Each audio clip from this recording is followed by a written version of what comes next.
ဒီနေ့က4 ရက် 4 လနော်2026ဒီနေ့12 ရက်နေ့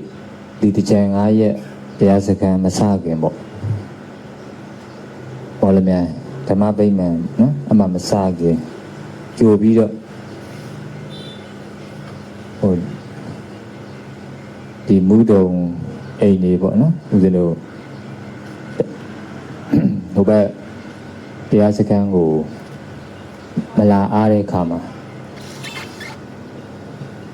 ဒီနနာကိုယ့်ကိုနာကြားလို့ရအောင်ဒါဟောပြီးတာပါနော်ဟောပြီးရအောင်အဲ့ဒီမူတုံပထမဆုံးတရားပွဲဒကာကြီးဦးကြီးဆိုနော်ဒကာမကြီးတော်ခင်သေးလှန်မိသားစုလှိုင်းစိန်ရွှေရတနာဆိုင်ဒီနေရာမှာဦးဇင်းတို့တွေဆုံးကပ်ပြီးတော့သစ္စာတရားတွေနာကြားသူတစ်ပါးကိုလည်းမျှဝေနော်ဒါကောင်းမှုကုသိုလ်ပြုတာပေါ့နော်အဲ့ဒါဦးဇင်းတို့တွေတည်တည်ထိုက်တာလေးတွေကိုမဟောကြားမနာကြခင်တရားပန်ရှင်ဖြစ်တော်မူသောမြတ်စွာဘုရားရှင်အားနမောတတ3 ကြိမ်ယူဆို၍ရှိခိုးဥချကြောက်ကြပါအောင်လို့နမောတတဘေဂဝတောအရဟတောသမ္မာသမ္ဗုဒ္ဓတ္တနမောတတဘေဂဝတောအရဟတောသမ္မာသမ္ဗုဒ္ဓတ္တနမောတတဘေဂဝတောအရဟတောသမ္မာသမ္ဗုဒ္ဓတ္တတကဝါဂုံရှင်အရဟံဂုံရှင်သမ္မာသမ္ဗုဒ္ဓဂုံရှင်ဖြစ်တော်မူသောမြတ်စွာဘုရားရှင်အားရှိခိုးပါ၏ရှင်ဘုရားအာလုံးတတဝါဘေးရန်ကွာချမ်းသာကြစေသာငါဤကိုယ်မှာရှိနေတာယွန်ရှာဝဲကြီးပါတကားငါသည်မုတ်ချတနေ့ချတေရမှာပါတကားခန္ဓာ၅တန်ဖရာထံအနံလူရန်ပါဤဖရာသာဓုသာဓုသာဓု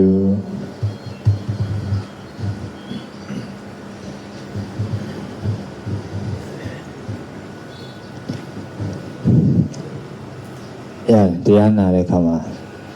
လောလလက်နော်နာလို့ရတတောင်းတတာအဓိကကိုနာကြတဲ့တရားဘောကနေတခြားစိတ်မသွားအောင်ဆောင်ထိန်လိုက်ရင်ဒါတီလဆောင်ထိန်မိတာပဲနော်အဲ့တော့ကိုယ်စိတ်ကိုဆောင်ထိန်နိုင်ဖို့အခက်ခဲဆုံးပဲအဲ့လိုဆောင်ထိန်တဲ့နေရာမှာတို့တွေကပညာပိုင်းရယ်နော်တို့တွေတိရှိပါတီလာယူပြီးတော့နော်ထိန်ဆောင်ထိန်ရတာရှိတယ်နောက်တစ်ခါကျတော့တို့တွေဒီတရားအတိကိုတိသွားပြီဆိုရင်ဆောင်ထိန်မိတာဖြစ်သွားတယ်ညံငါပိုင်ပိုင်နေဖြစ်သွားရင်လေအဲ့တော့ဆောင်ထိန်လိုက်တာဘာဖြစ်လဲဆိုတော့စိတ်ငြိမ်းချမ်းမှုရသွားတယ်ပေါ့စိတ်ငြိမ်းချမ်းမှုတစ်ခုလေလားဆိုတော့မဟုတ်ဘူးသူကဒီစိတ်တွေအေးချမ်းမှုနဲ့တူရှုပ်ထွေးမှုတွေမရှိတဲ့အခါကျတော့ကိုယ်လုပ်တစ်ခုကိုလုပ်တဲ့အခါမှာကိုယ့်ရဲ့မိသားစုပေါ်မှာကိုယ့်ပတ်ဝန်းကျင်မှာကိုယ့်အလုပ်သမားတွေပေါ်မှာပေါ့နော်ပြောဆိုတဲ့နေရာမှာဒါကပြောတင်တယ်မပြောတင်ဘူးအဲ့လိုမျိုးစဉ်းစားနိုင်တဲ့အားတွေပိုကောင်းလာအဲ့လိုစဉ်းစားနိုင်တဲ့အားတွေမှာမှန်မှန်ကန်ကန်စဉ်းစားတဲ့ရှုထောင့်ဖြစ်ဖို့အတွက်ကိုသူကမှန်ကန်တဲ့အတွေးခေါ်တွေရှိဖို့လိုတယ်အဲ့ဒီမှန်ကန်တဲ့အတွေးခေါ်မှန်ကန်တဲ့အယူဆပေါ့ဒါကြတော့ပါဠိလိုပြောရင်တော့တမ္မာဒိဋ္ဌိ တမ္မာသင်္ကပ္ပပေါ့နော်မြန်မာလိုကြတော့ယူဆမှန်ကန်မှုမှန်ကန်တဲ့တွေးခေါ်မှုပေါ့ဒီတရားကိုမသိဘူးဆိုလို့ရှိရင်တော့လူတိုင်းဟာကိုယ်တွေးခေါ်တာအကောင်းဆုံးလုပ်တယ်စိတ်ကောင်းထားတယ်နော်အကုန်လုံးပေါ်မှာအကောင်းဆုံးလုပ်နေတာပဲဆိုတဲ့ရှုထောင့်နဲ့ပဲအာမန်အားဖြင့်သွားကြတာဒါပေမဲ့အဲ့ဒါဟာပြီးပြည့်စုံနေတာမဟုတ်ဘူးအာမန်လူတယောက်ရဲ့နေထိုင်နည်းတစ်ခုပဲရှိသေးတယ်တကယ်ကြတော့တတိတွေဉာဏ်နေရရှင်ပြီးတော့သွားမှအဲ့ဒီဉာဏ်ဆိုတာကလည်းအာမန်ရိုးရိုးတည်တဲ့အသိဉာဏ်မျိုးမဟုတ်ဘူးမှန်ကန်တဲ့စဉ်းစားနိုင်တဲ့စွမ်းရည်ရှိမှအဲ့ဒါကိုယ့်ဟာကိုယ်ဖြစ်လာလို့မရဘူးကိုယ့်ဟာကိုယ်အဲ့ဒီဉာဏ်တွေထွက်တာကြတော့ဖျားနဲ့မြတ်စွာဘုရားနဲ့ပြည့်စေကဗုဒ္ဓပဲရှိတယ်တို့တွေကကြတော့သင်ယူရတယ်နော်အဲ့လိုသင်ယူဖို့အတွက်ကိုတို့တကူလို့တရားဝဲလုပ်တာအဲ့တရားဝဲလုပ်တဲ့အတွက်လုပ်တဲ့သူရောကိုတကူတိုင်းတရားနာဖို့တခုလည်းမဟုတ်ဘူးကိုယ့်ရဲ့ပတ်ဝန်းကျင်ကိုပါဒီတရားတွေမျှဝေပေးတဲ့အလှူပေါ့နော်အလှူအဲ့တော့အလှူကားကြတော့ဒီလှူလာကြတဲ့ပုံကိုယ်တွေကကြတော့ကိုယ့်ရဲ့အတိတ်တုန်းကဘာပဲဖြစ်ဖြစ်ကိုယ်တိုင်မလှူရပါပဲလေအထောက်ပံ့ကောင်းတွေရှိတဲ့အတွက်အခုလိုကိုယ့်ပတ်ဝန်းကျင်မှာလှူဒန်းပေးတဲ့သူနဲ့စုံကြလှူတဲ့သူကလည်းသူရမယ့်အကြောင်းတရားအားကောင်းခဲ့တဲ့အတွက်ကိုလှူပါတယ်ပေါ့ဒါကအကုန်လုံးအတွက်အထောက်ပံ့ကောင်းတစ်ခုဆိုတာတော့မှန်တယ်အဲ့ဒီထောက်ပံ့တဲ့ပဲတို့ကပြီးသွားလို့မရဘူးဒါဟာကုသိုလ်တစ်ခုအနေနဲ့အခြေအနေမျိုးတစ်ခုပဲရှိသေးတယ်တို့ကအဲ့ဒီကုသိုလ်ဆိုတာကဘာလဲလို့ပြီးဖို့လိုသေးတာအခုလိုပြုတဲ့အတွက်ခုနလိုပေါ့တို့တွေဒီတရားတွေကိုကိုယ်တိုင်သိတယ်လို့ပဲကိုယ့်ရဲ့ပတ်ဝန်းကျင်နော်အများပေါ့နော်အခုဆိုလို့ရှိရင်ဒီတရားတွေဟာတစ်ကမ္ဘာလုံးကိုဒီမှာနာဟောကြားတဲ့တရားတွေကိုတစ်ကမ္ဘာလုံးကတော်တော်များများကနာကြားပြီးတော့သူတို့နှလုံးသွင်းကြမှာ哦အဲအကြောင်းမလို့ကိုကလူအများရဲ့ဒုက္ခခတ်သိမ်းအပူကြီးတွေကိုနှိမ့်နိုင်ဖို့အတွက်ကိုဒီနေရာကနေပြီးတော့ကုသိုလ်ပြုရတာဟာအာမန်ကုသိုလ်မဟုတ်ဘူးတို့ကအုံမှန်လဲဆိုပြီးတော့တရားပွဲလုပ်ခွင့်ရလုပ်လိုက်တယ်ဆိုယုံလေးတွေမဟုတ်ဘူးအဲ့လိုနှလုံးသွင်းလေးပြောင်းလိုက်တာနဲ့ကိုယ့်ရဲ့ကုသိုလ်စိတ်ဟာအာမန်ထက်ကိုပို့ပြီးတော့အားကြီးသွားတယ်အဲ့တော့ကုသိုလ်ပြုတဲ့ဒီတရားပွဲကတော့ဧကန်ကြီးကြလို့ရှိရင်ဒီတရားပွဲလေးပြုလိုက်တယ်ဆိုပြီးတော့ကုသိုလ်လေးဘာလုပ်ခဲ့လဲလို့မေးတဲ့အခါမှာတရားပွဲလေးလုပ်ခဲ့တာဗောဆိုပြီးတော့ကိုလုပ်ခဲ့တဲ့တရားပွဲအာယုံပြန်မပြုလားပြုတယ်ဒါပေမဲ့လည်းအဲ့ဒီအချိန်မှာအာယုံပြုပြင်မဲ့လဲကိုကဒီပေါ်မှာတကယ်လုပ်တဲ့လက်ရှိအခြေအနေမျိုးမှာကုသိုလ်စိတ်ကိုတွဲပြီးမပါသွားဘူးဆိုရင်ဟိုမှာလဲကုသိုလ်စိတ်ကဒါကြီးနှလုံးသွင်းလို့မရဘူးဒီမှာမကောင်းတဲ့စိတ်ဖြစ်သွားတယ်ဆိုလို့ရှိရင်ဟိုမှာတေကန်ဒီမှာအာယုံပြုလိုက်ရင်လည်းဒီရဲ့မကောင်းတဲ့စိတ်နဲ့ရှင်တွဲပြီးတော့ပေါ်တာဒီမှာနှလုံးသွင်းလိုက်တဲ့ဟာပေါ့နော်အဲ့တော့ဒီမှာတခါတည်းကိုကကုသိုလ်စိတ်ကိုအားကောင်းအောင်လုပ်လိုက်တဲ့အခါကျတော့တေကန်ဒီမှာလည်းဒီအာယုံပြုလိုက်တာနဲ့ဟိုဘက်ကုသိုလ်စိတ်ကလည်းတို့တွေအများကြီးသာသနာအတွက်လုံနိုင်ခဲ့တယ်လူတွေအများကြီးဒီတရားတွေပေါ်မှာနာကြားနိုင်ခဲ့တယ်ကိုယ့်ရဲ့အပူမီးတွေကိုဒုက္ခတွေငြိမ်းတယ်လို့ပဲငြိမ်းတဲ့နိလန်းတွေကိုမျှဝေနိုင်ခဲ့တယ်ဆိုတော့အဲ့ဒီအချိန်မှာအဲ့ဒီကုသိုလ်စိတ်ကလေးကလည်းတတွဲလေးပြန်ပေါ်တာပေါ့ပေါ်တဲ့အခါကျတော့အဲ့ဒီကုသိုလ်စိတ်ကအကျိုးပေးသွားသူကသူတော့ဖြစ်လာတာမဟုတ်ဘူးဒီကွက်ရှိပြုတဲ့အရာနဲ့ပေါ့နော်ဆက်ပြီးတော့ဖြစ်သွားတာဒါဆိုရင်အဲ့ဒီနေရာမှာဘာကွာလဲလို့မေးရင်ကုသိုလ်ပြုတာရဲ့ကုသိုလ်စိတ်ဖြစ်တာနှစ်မျိုးကွာသွားတာပေါ့အဲ့တော့သူလိုက်တာနဲ့ပဲသူဂတိဘုံရောက်သွားတာမဟုတ်ဘူးနော်သူဂတိဘုံရောက်တယ်ဆိုတာကအဲ့ဒီနှလုံးသွင်းမှန်ကန်လို့တို့တွေအခုလက်ရှိလူတဲ့ပုံမှာနှလုံးသွင်းမှန်ကန်လို့အကုသိုလ်ဖြစ်သွားအကုသိုလ်စိတ်နဲ့တခါအကျိုးကပြုပြန်အောင်ဒါကြောင့်မလို့တချို့ရှိတယ်လေတို့တွေအများဆုံးကြားဘူးနေတာပဲသင်္ကန်းကိုဆွဲပြီးတော့တန်းကြီးမှဖြစ်တာတွေပါလေဒီသင်္ကန်းကိုပြုလိုက်တာနဲ့သင်္ကန်းလေးကိုအာယုံပြုလိုက်တာနဲ့ကုသိုလ်ကြီးဖြစ်သွားတာမဟုတ်ဘူးအပယ်လေကြာသွားနိုင်တယ်ဒါဆိုရင်သင်္ကန်းတွေတရားပွဲတွေအိမ်နေလူတာတွေကျောင်းနေလူတာတွေဒါဆိုအဲ့ဒါကတခုတည်းနဲ့မပြည့်စုံလေဘူးပေါ့ကောင်းရသူဂတိပုံဆိုတာလေအဲ့ဒီပုံမှာကိုကနှလုံးသွင်းမှန်ဖို့စိတ်ထားတတ်ဖို့လှူလိုက်ရင်ပြီးရောဆိုတဲ့စိတ်မျိုးမဟုတ်ဘဲနဲ့ဒီလှူလိုက်တဲ့အရာဟာဘယ်လောက်ထိအကျိုးများတယ်လဲဆိုတာကိုပါရှင်တွဲပြီးတော့ဆင်ခြင်သုံးသပ်ဖို့နော်အဲ့ဒီဟာကြတော့ပြုတဲ့ကုသိုလ်ရဲ့ အဲ့ဒီပုံမှာထားတဲ့စိတ်ရယ်ကွဲပြားဖို့လိုတယ်လို့ပြောတာအဲ့တော့အဲ့လိုကုသိုလ်စိတ်ကလေးဖြစ်သွားတဲ့အခါကျတော့အဲ့ဒီကုသိုလ်စိတ်ကအကျိုးပေးတယ်တရားပွဲပြုတဲ့ကုသိုလ်ကလည်းအကျိုးပေးတယ်အဲ့ဒီကနေပြီးတော့မှကိုယ့်ရဲ့ဒီပြုတဲ့ကုသိုလ်စိတ်ကလေးကလည်းအကျိုးပေးတော့သူကဘာဖြစ်လာလဲဆိုတော့အဲ့ဒီနေရာမှာတင်ရက်နေရာမှာမဟုတ်ဒါကဘာလဲဆိုတော့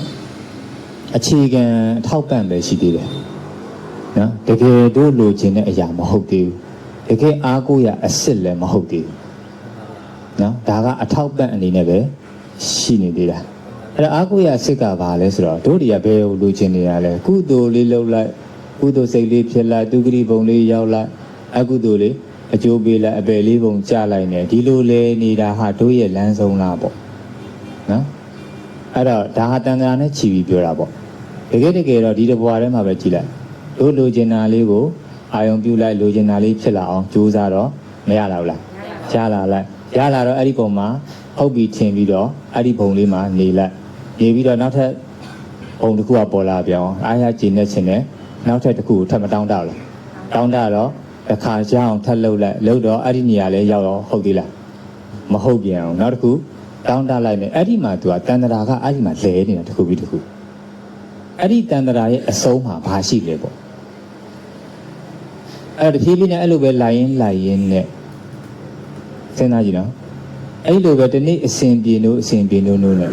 မနေ့အိယာထားလိုက်ဆိုင်လေးဖွင့်လိုက်အလုပ်လေးသွားလိုက်အဲ့ဒါအကောင်းဆုံးနေမယ်အကောင်းဆုံးပြောမယ်ဆိုပြီးတော့အကောင်းဆုံးနေပြီးညကျရင်ဆိုင်ပိတ်လိုက်ပြီးလို့ရှိရင်စားလိုက်တောက်လိုက်နောက်နေ့ရောဆိုင်ပြန်ဖွင့်လိုက်လုံးစရာရှိလိုက်ဟုတ်နော်အဲ့ဒီလိုလဲနေတဲ့ဘဝကြီးဟာဘယ်မှာအဆုံးသတ်မှာလဲပေါ့ဒါဟာတို့လူဖြစ်ရခြင်းရဲ့တို့လူချင်းနဲ့အဖြစ်ရာဒါပဲလားပေါ့ဟိုဘဝမှာဟိုမျောလင်းတဲ့အရာဒါအကုန်ပဲလားပေါ့တချို့ကြတော့ကိုလိုချင်တဲ့ဟာကိုမဖြစ်မလာသေးဘူးပေါ့။ဟိုမှာဆိုပါတော့ဒီယရနာဆိုင်ဖြစ်ဖို့ဆိုတာအများကြီးကြိုးစားတယ်။ဟုတ်တယ်။သူများတွေကဖြစ်မလာသေးတဲ့အတွက်ဒါကိုဖြစ်လာဖို့အတွက်ပဲစဉ်းစားနေတဲ့အချိန်မှာဖြစ်လာခဲ့တဲ့သူတယောက်အနေနဲ့ဖြစ်လာပြီးသွားရင်ပြီးသွားရောလားပေါ့။ဒီရဲ့နောက်ဆက်တွဲပြဿနာတွေအများကြီးကိုဒါတွေကို तू ကကိုယ်ကကြိုမသိဒုက္ခမှမသိတော့ဒါဖြစ်လာရင်ကောင်းမှာပဲလို့ထင်တယ်တကယ်တော့စီးပွားဖြစ်အောင်လုပ်ရတာကတော့လူပတ်ဝန်းကျင်မှာဒီခန္ဓာရထားတဲ့အတွက်တော့တို့တွေကရှာရမယ်ဒါပေမဲ့အဲ့လိုဖြစ်လာရင်ကောင်းမှာလို့တော့မထင်နဲ့အဲ့လိုဖြစ်လာလို့ကောင်းတာမဟုတ်ဘူးဟဲ့လားအဲ့လိုမဖြစ်လာရင်လည်းမကောင်းတာမဟုတ်ဘူးတကယ်ကမဖြစ်လာတဲ့အပေါ်မှာတောင်းတဖြစ်ချင်တာအဲ့ဒါကပူလောင်ရတယ်ဖြစ်လာတဲ့အပေါ်မှာကြောင်းကြဒီဟာတွေကိုမပြည့်စည်အောင်ဟုတ်နော်တခုခုဖြစ်မှာဒါတွေကဘယ်လိုဖြစ်သွားမလဲအဲ့ဒီပုံမှာရှိတဲ့ပုံမှာစိုးရိမ်နေရတာတွေအဲ့ဒါတွေကဒါလင်တကယ်ကိုပူလောင်စေတဲ့အရာတွေပဲအဲ့ဒီဟာတွေကိုဖယ်ပြီးတော့မှစီးပွားဖြစ်အောင်လုပ်ရတာကိုဖြစ်ချင်တဲ့အရာကိုအကောင်းဆုံးဖြစ်အောင်လုပ်ရတာအဲ့ဒီနှစ်ပိုင်းကိုနားလည်မှနားမလည်ဘူးဆိုလို့ရင်ရောအောင်းပြီးတော့သွားနေတဲ့အတွက်ကိုသူကဘလို့မှစိတ်အေးချမ်းမှုနဲ့စီးပွားဖြစ်မှုကိုတကယ်အောင်မြင်မှုတကယ်တိုးတက်တယ်ဆိုတဲ့အပိုင်းတွေကိုမလုပ်နိုင်ဘူးပေါ့လုံနိုင်တာတော့ရှိတယ်ဗာလဲဆိုတော့လက်ရှိအခြေအနေလေးကိုပဲဒီလိုပဲဖြစ်ရင်ဒီတနေ့ပေါ့နော်လိုအပ်ချက်ကလေးတွေစဉ်းစားရင်လုပ်ရင်းနဲ့ပဲသူကဒီနေ့အစဉ်ပြေနိုးပေါ့ဘာတွေအစဉ်ပြေမှာလဲဆိုတော့ဘာအစဉ်ပြေခြင်းနေမှန်းကိုမသိဘူးအစဉ်တော့ပြေခြင်းတယ်ဘာအစဉ်ပြေခြင်းတာလဲပေါ့ဒီချက်နောက်ထပ်ဆိုင်4-5ဆိုင်ရရင်အစဉ်ပြေတာကိုပြောတာလားအဲ့မလားဘယ်အတိုင်းသာထိကြမှာအစဉ်ပြေမှာလဲပေါ့တကယ်တော့အဲ့ဒီအဖြေကရှိမနေဘူးဟဲ့လားအဖြေကရှိမနေဘူးအဲ့ဒါအဲ့ဒီလိုပဲလိုက်ကြည့်လေ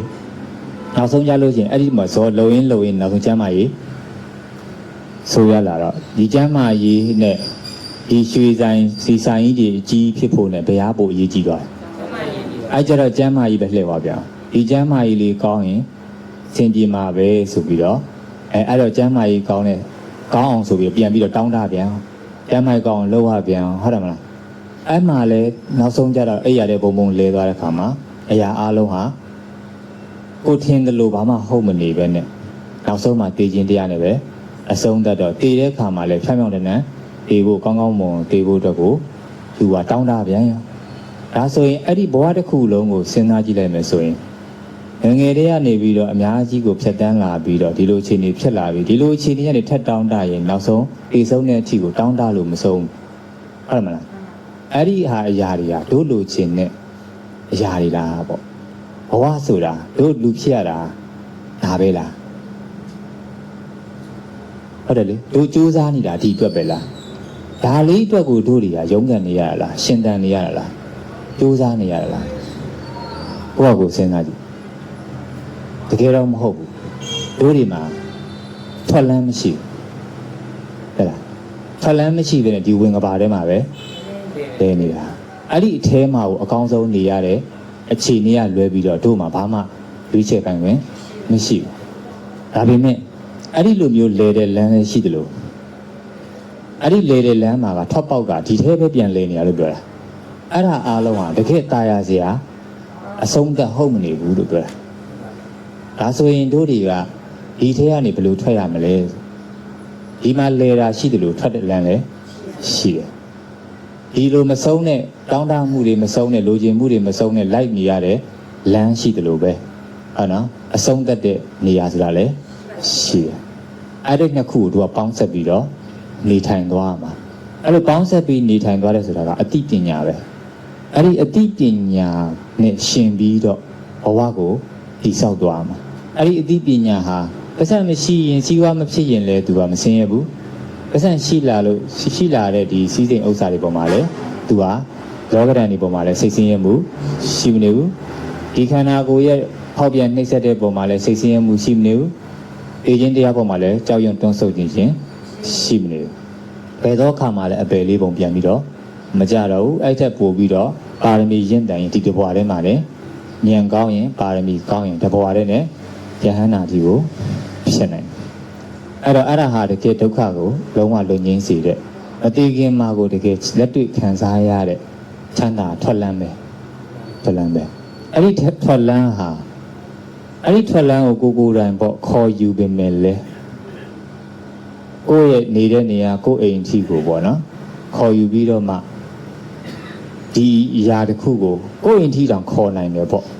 တနည်းအားဖြင့်ပြောလို့ရှိရင်စွမ်းဆောင်နိုင်တယ်ပေါ့ပြင်နိုင်တယ်ပေါ့နော်တရားတော်တွေဟုတ်ပြီပြင်နိုင်တယ်ပြင်မှုအတွက်ကိုဒီတရားတွေနာကြဖို့တော့တန်ခါကိုပြင်ရတာ哦အဲ့တော့တန်ခါတွေကအမှုတော်မှာအများကြီးမရှိတာလို့ရှိတာပေါ့အဲ့တော့ဒါပေမဲ့တို့ဟာဘယ်ဆရာနဲ့အဝင်ခွင့်ကြဖြစ်မလဲဆိုတာမသိနိုင်ဘူးမသိတော့တို့တွေကဟုတ်ဆရာသမားတွေကိုမချင်းကပ်ဘူးလားချင်းကပ်တဲ့ထဲမှာကိုယ်နဲ့ဘဝဆက်ဆက်ကပါရမီဖြည့်ခဲ့တဲ့တစုံတဦးနဲ့များတွေ့ခဲ့ရင်မပင်ပန်းတော့သူကဒီပုဂ္ဂိုလ်ဟောမှာကိုနားထောင်တာသူကအဲ့လိုအခါကျရင်တို့မှရှိပါတယ်ဒီလူတယောက်နဲ့ဒီလူတယောက်မတူနှစ်ယောက်မှတယောက်ပြောရင်ကိုနားထောင်ရတာကဘယ်လိုပဲဖြစ်ဖြစ်တဟဇာတာဖြစ်နေတာမျိုးပေါ့နောက်တစ်ယောက်ကကျတော့ဘလောက်ပဲဖြစ်ဖြစ်ဘလောက်ပဲကိုယ်ကိုကောင်းအောင်လုပ်ပေးလို့ပဲသူ့ကိုကြည့်လို့ကိုမရတာမျိုးတွေပေါ့နော်ဒါကံအကျိုးအကြောင်းတရားတွေရှိတယ်လေအဲ့ဒီလိုပဲပေါ့ခါကြလို့ရှိရင်ဘလောက်ပဲတတော်ကြီးကြီးဝါတော်ကြီးကြီးနာမည်ကြီးကြီးကိုနဲ့ကအစင်မပြေနေတာလေရှိတယ်တခါကျရင်ကြိုးကိုကြောင့်နဲ့တဲ့သွားတယ်ရှိတယ်အဲ့လိုမျိုးတွေပေါ့နော်အားကြောင့်မလို့ဘာပဲဖြစ်ဖြစ်အဓိကကတော့ကိုကတော့လိုက်ပြီးတော့မှဆရာသမားတွေကိုစီးကပ်ရမယ်အဲ့ဒီထဲမှာကိုနဲ့အစင်ပြေဆုံးနီလန်းကိုကရွေးချယ်ပြီးတော့ထလန်းကိုရအောင်ယူရမယ်အဲ့တော့ဒါဟာတို့တွေအခုဒီချိန်မှာလဲတို့ရဲ့ထွက်လန်းအောင်တို့တွေရှာတွေ့မလားဆိုတာကိုစဉ်းစားကြည့်တာပေါ့နော်အဲ့တော့တို့တွေအခုထွက်လန်းမရှိတာကိုတော့ရှင်းပြပြီးပြီနော်တနေ့အစဉ်ပြေနိုးနိုးနဲ့ဘလောက်ပဲဖြည့်ရှင်းနောက်ဆုံးတော့အစဉ်မပြေခြင်းမှာပဲအဆုံးသတ်တာဒါဟာတို့တွေသွားနေတဲ့လမ်းပဲအဲ့ဒီလမ်းကနေတို့တွေတခြားထွက်လမ်းမရှိဘူးလားဆိုတော့ရှိတယ်ရှိလို့လေတို့တွေအိမ်ကိုတန်ခါပြင်ပြီးတော့တရားတွေကိုနာကြားဖို့ဖြစ်လာတယ်အဲ့ဒီကုသိုလ်ရှင်တရားနဲ့ကိုယ်နဲ့တူတူကိုယ်ပတ်ဝန်းကျင်အကုန်လုံးကလည်းနာကြားခွင့်ရတယ်ဒါဆိုရင်ဟုတ်ပြီဒီပူလောင်မှုတွေရှိတယ်လို့ပူလောင်မှုငြိမ်းတဲ့နေရာဆိုတာဘယ်နေရာလဲပေါ့နော်ဘယ်နေရာလဲအဲ့ဒီပူလောင်မှုတွေကဘာကြောင့်ဖြစ်တယ်လဲပူလောင်မှုဘာကြောင့်ဖြစ်တယ်လဲဆိုတာကိုတို့တွေသိရင်အဲ့ဒီအကြောင်းတရားကိုတက်လိုက်ရင်ကြတာပဲလေတို့တွေအဲ့ဒါကိုမလုတ်တတ်တာမဟုတ်ဘူးလုတ်တတ်တယ်ယောဂတစ်ခုဖြစ်တယ်ပေါ့ဘာကြောင့်ယောဂဖြစ်လဲဆိုတော့အကြောင်းရင်းသိချာသိရင်အဲ့ဒီယောဂအကြောင်းကိုသွားတက်လိုက်ရင်အဆင်ပြေတယ်တခါလေမှာယောဂရဲ့အကြောင်းကိုမတက်ဖက်နဲ့တို့တွေကအကျိုးတရားတွေလိုက်တက်နေဟိုမှာအမြစ်ကတွေ့နေလို့ရှိရင်တို့တွေကခေါ်မယ်ထိရောက်မှုနည်းတာပေါ့နော်အဲ့ဒါကြတော့ဟိုနဲ့အဆင်ပြေဖို့ ကိုနားဝင်ဖို့နားထောင်နိုင်တဲ့အနေအထားမျိုးတွေပြည့်စုံမှုလို့တယ်အဲကြောင့်မလို့ဘလို့အကြောင်းတရားနဲ့ပဲဖြစ်ဖြစ်တို့ဒီတရားအားထုတ်သည်ဖြစ်စေအရာအလုံးပြည့်စုံမှာတော့သိကြတယ်သိကြတယ်ကိုလိုချင်နာကဘယ်လောက်တိုင်းတာလဲဆိုတာမသိနိုင်ကိုသိတဲ့လောက်ပဲလိုချင်တာ哦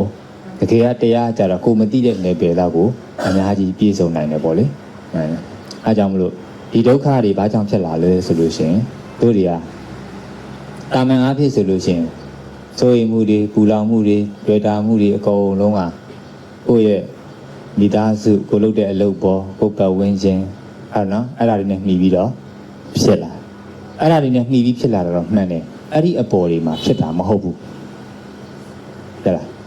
တို့ကအဲ့ဒီနေရာလေးကိုနားလည်ရင်အဆင်ပြေတယ်ဥပမာပေါ့ကိုယ့်ရဲ့မိသားစုကိုတန်ရောတင်ဖြစ်တယ်လို့ထင်ရပေမဲ့လည်းတကယ်မှာတော့မိသားစုပေါ်မှာတန်ရောတင်ဖြစ်တာမဟုတ်ဘူးသူတို့နဲ့တော့အကြောင်းမကင်းဘူးနော်ဒါပေမဲ့သူတို့ပေါ်မှာဖြစ်နေတာမဟုတ်ဘူးတို့ဖြတ်ရမယ့်နေရာကတခြားတဲ့နေရာနော်အဲအကြောင်းမလို့သူကမိသားစုဖြတ်ရမယ်ဆိုရင်တို့တွေကဒီတန်ရောစဉ်လည်းပြတ်မိသားစုနဲ့လည်းဝေးဆိုတဲ့အနေအထားမျိုးဆိုတော့မိသားစုထဲမှာတရားကျင့်လို့မရဘူးဆိုတဲ့ပုံစံမျိုးဖြစ်သွားတယ်စီးပွားရေးလူမှုရေးနဲ့ရှင်တွဲပြီးတော့သွားလို့မရတဲ့ပုံစံမျိုးဖြစ်သွားတယ်တကယ်တော့တို့တွေရိုးရိုးလေးစဉ်းစားလို့ရပါတယ်စိတ်ကောင်းစေတနာမရှိတဲ့သူတွေအလုပ်လုပ်တာနဲ့အဲ့ဒီစိတ်ကောင်းစေတနာမရှိတဲ့သူကစိတ်ကောင်းစေတနာပြောင်းလိုက်ပြီးတော့အလုပ်ပြောင်းလုပ်လိုက်တာအဲ့ဒါလေးပဲကွာသွားဟုတ်ပါဒါဆိုကိုလုပ်နေတဲ့အလုပ်တစ်ခုဆုံးရတာမဟုတ်ဘူးကိုယ့်ရဲ့စိတ်တွေကိုဒါပြောင်းလဲပြစ်ကြတာအဲ့လိုပြောင်းလဲဖို့ကဒီတိုင်းပြောင်းလဲလို့မရဘူးအတိဉာဏ်တွေကိုပြောင်းလဲဖို့လို့တယ်အဲ့ဒီအတိဉာဏ်တွေကိုအခုသင်ပြနေတာပေါ့နော်သင်ပြတဲ့အချိန်မှာတို့တစ်ခါတည်းကျင့်ရမယ်အဲ့တော့တရားကျင့်တဲ့နေရာမှာဒီမှာသင်ယူပြီးတော့တရားသထိုင်တာတွေအဲ့နော်ဒင်းညင်လျှောက်တာတွေတရားစခန်းသွားတာတွေတမာတိတွေနဲ့ကျင့်ရတာတွေတမထတွေနဲ့ကျင့်ရတယ်ဇန်နဲ့ကျင့်ရတယ်ရှိတယ်လို့ပဲဒီလိုမျိုးဟောရင်းပြောနေတခါတည်းကျင့်တဲ့လမ်းလည်းရှိတယ်အဲ့ဒါကတို့တွေရွတ်နေတဲ့ဓမ္မစကြာသစ္စာလေးပါမြတ်စွာဘုရားစပြီးတော့အင်စာဝီ၅ဦးကိုတရားဟောတဲ့အခါမှာဓမ္မစကြာတရားကိုဟောတယ်အဲ့မှာမေးရင်ဖြေရင်နဲ့ဟောရင်ပြောရင်လည်းဟောသွားတယ်တပည့်တော်တို့ကအဲ့လောက်ပါရမီကောင်းပါမလားဆိုတာကတော့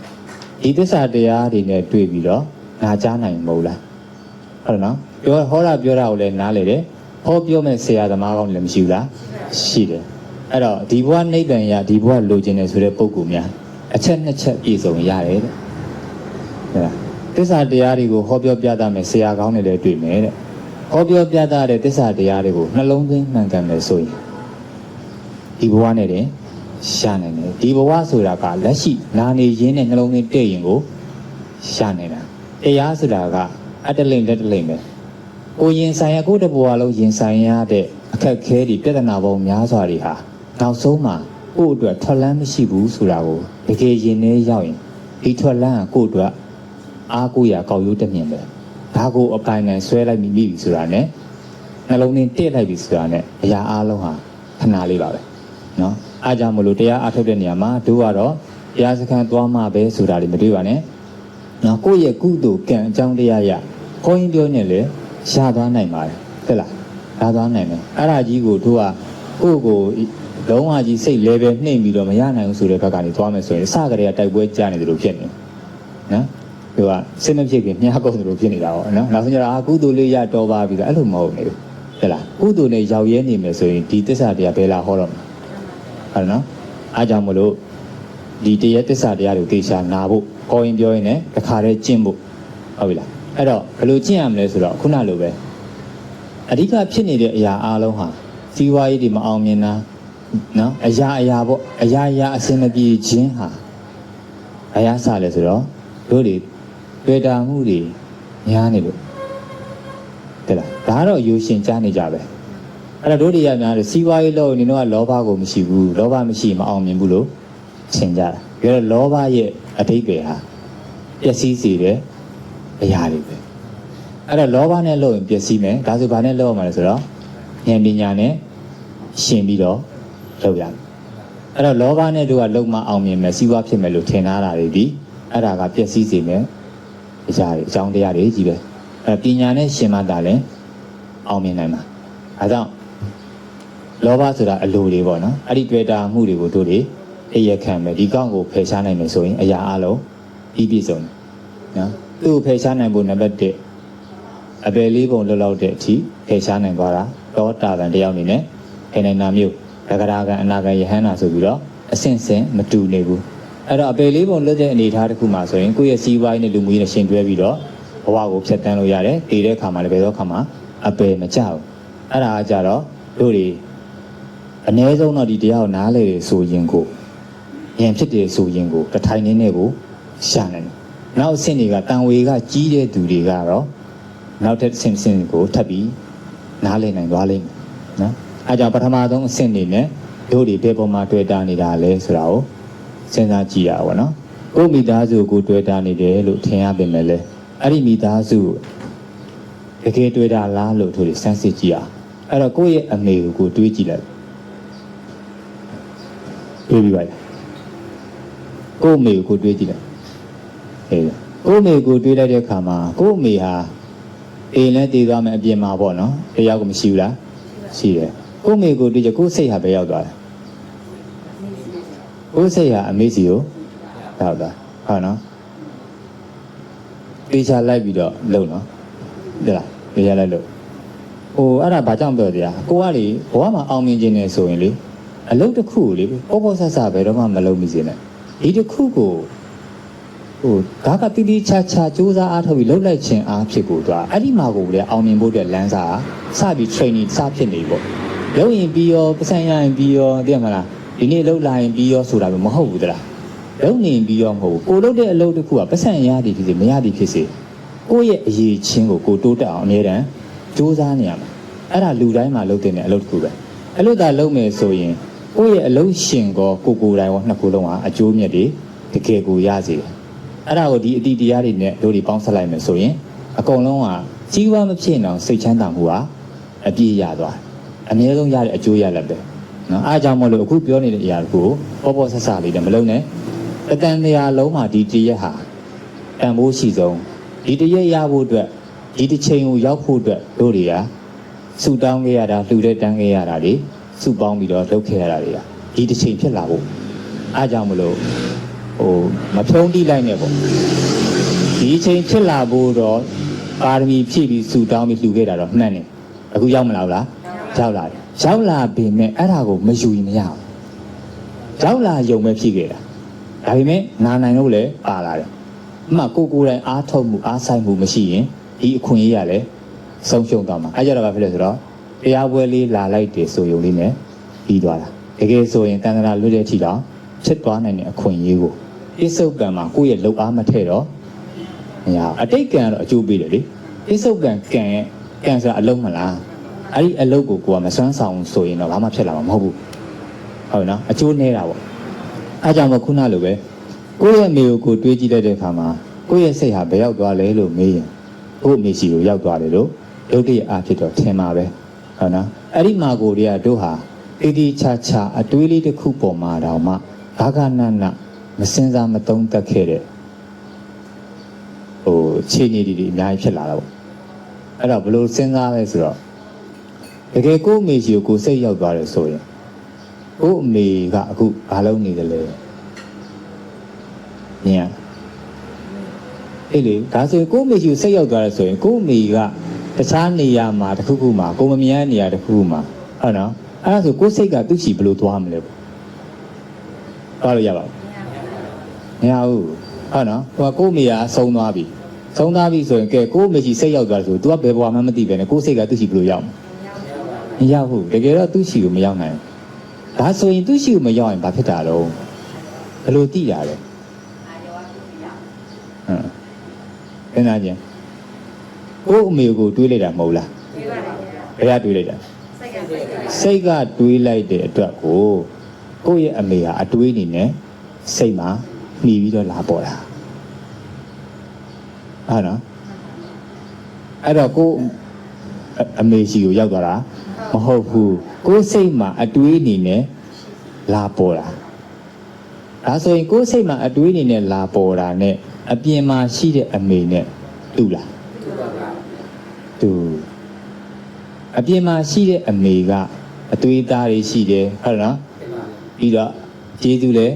ရှိတယ်နော်ကိုယ်စိတ်မှာကြတော့ဒါပေါ်တယ်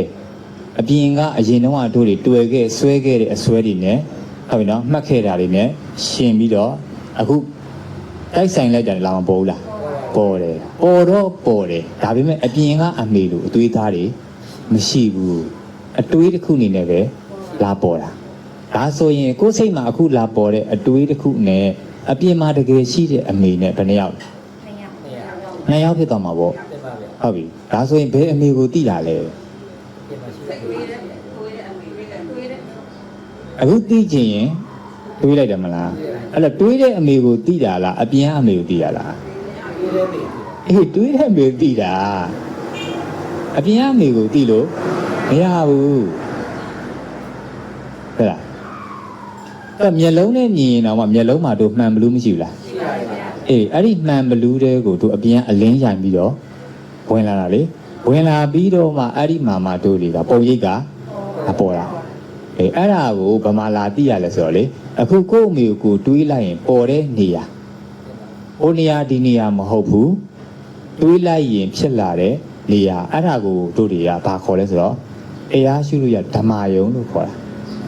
ဟုတ်လားအဲ့ဒါကိုဓမ္မယုံလို့ခေါ်တာအဲ့တော့ရှင်းရှင်းလေးပဲလေမြန်မာလိုပြောတာတရားအားထုတ်ရင်ဓမ္မယုံလို့ပြောရင်တွေးရင်ပေါ်တဲ့နေရာဓမ္မယုံပဲဟုတ်လားဟုတ်ပြီဒါတော့နားလည်အောင်ပဲပြောပြတာပါပြောချင်တာကမျက်လုံးနဲ့မြင်ကောအပြင်အမေကြီးကိုမြင်နေရလို့ထင်နေမှာဆိုလို့မျက်လုံးနဲ့မြင်ရင်အပြင်ကရုပ်တွေအကုန်လုံးဒီမျက်လုံးမှာအလင်းရံပြီးတော့လာဝင်နေအဲ့ဒီရဲ့မှန်ဘလူးဟာမကောင်းရင်ဝါမတော့လားဝါသွားတယ်ဝါသွားတာကိုပဲမသိဘူးလား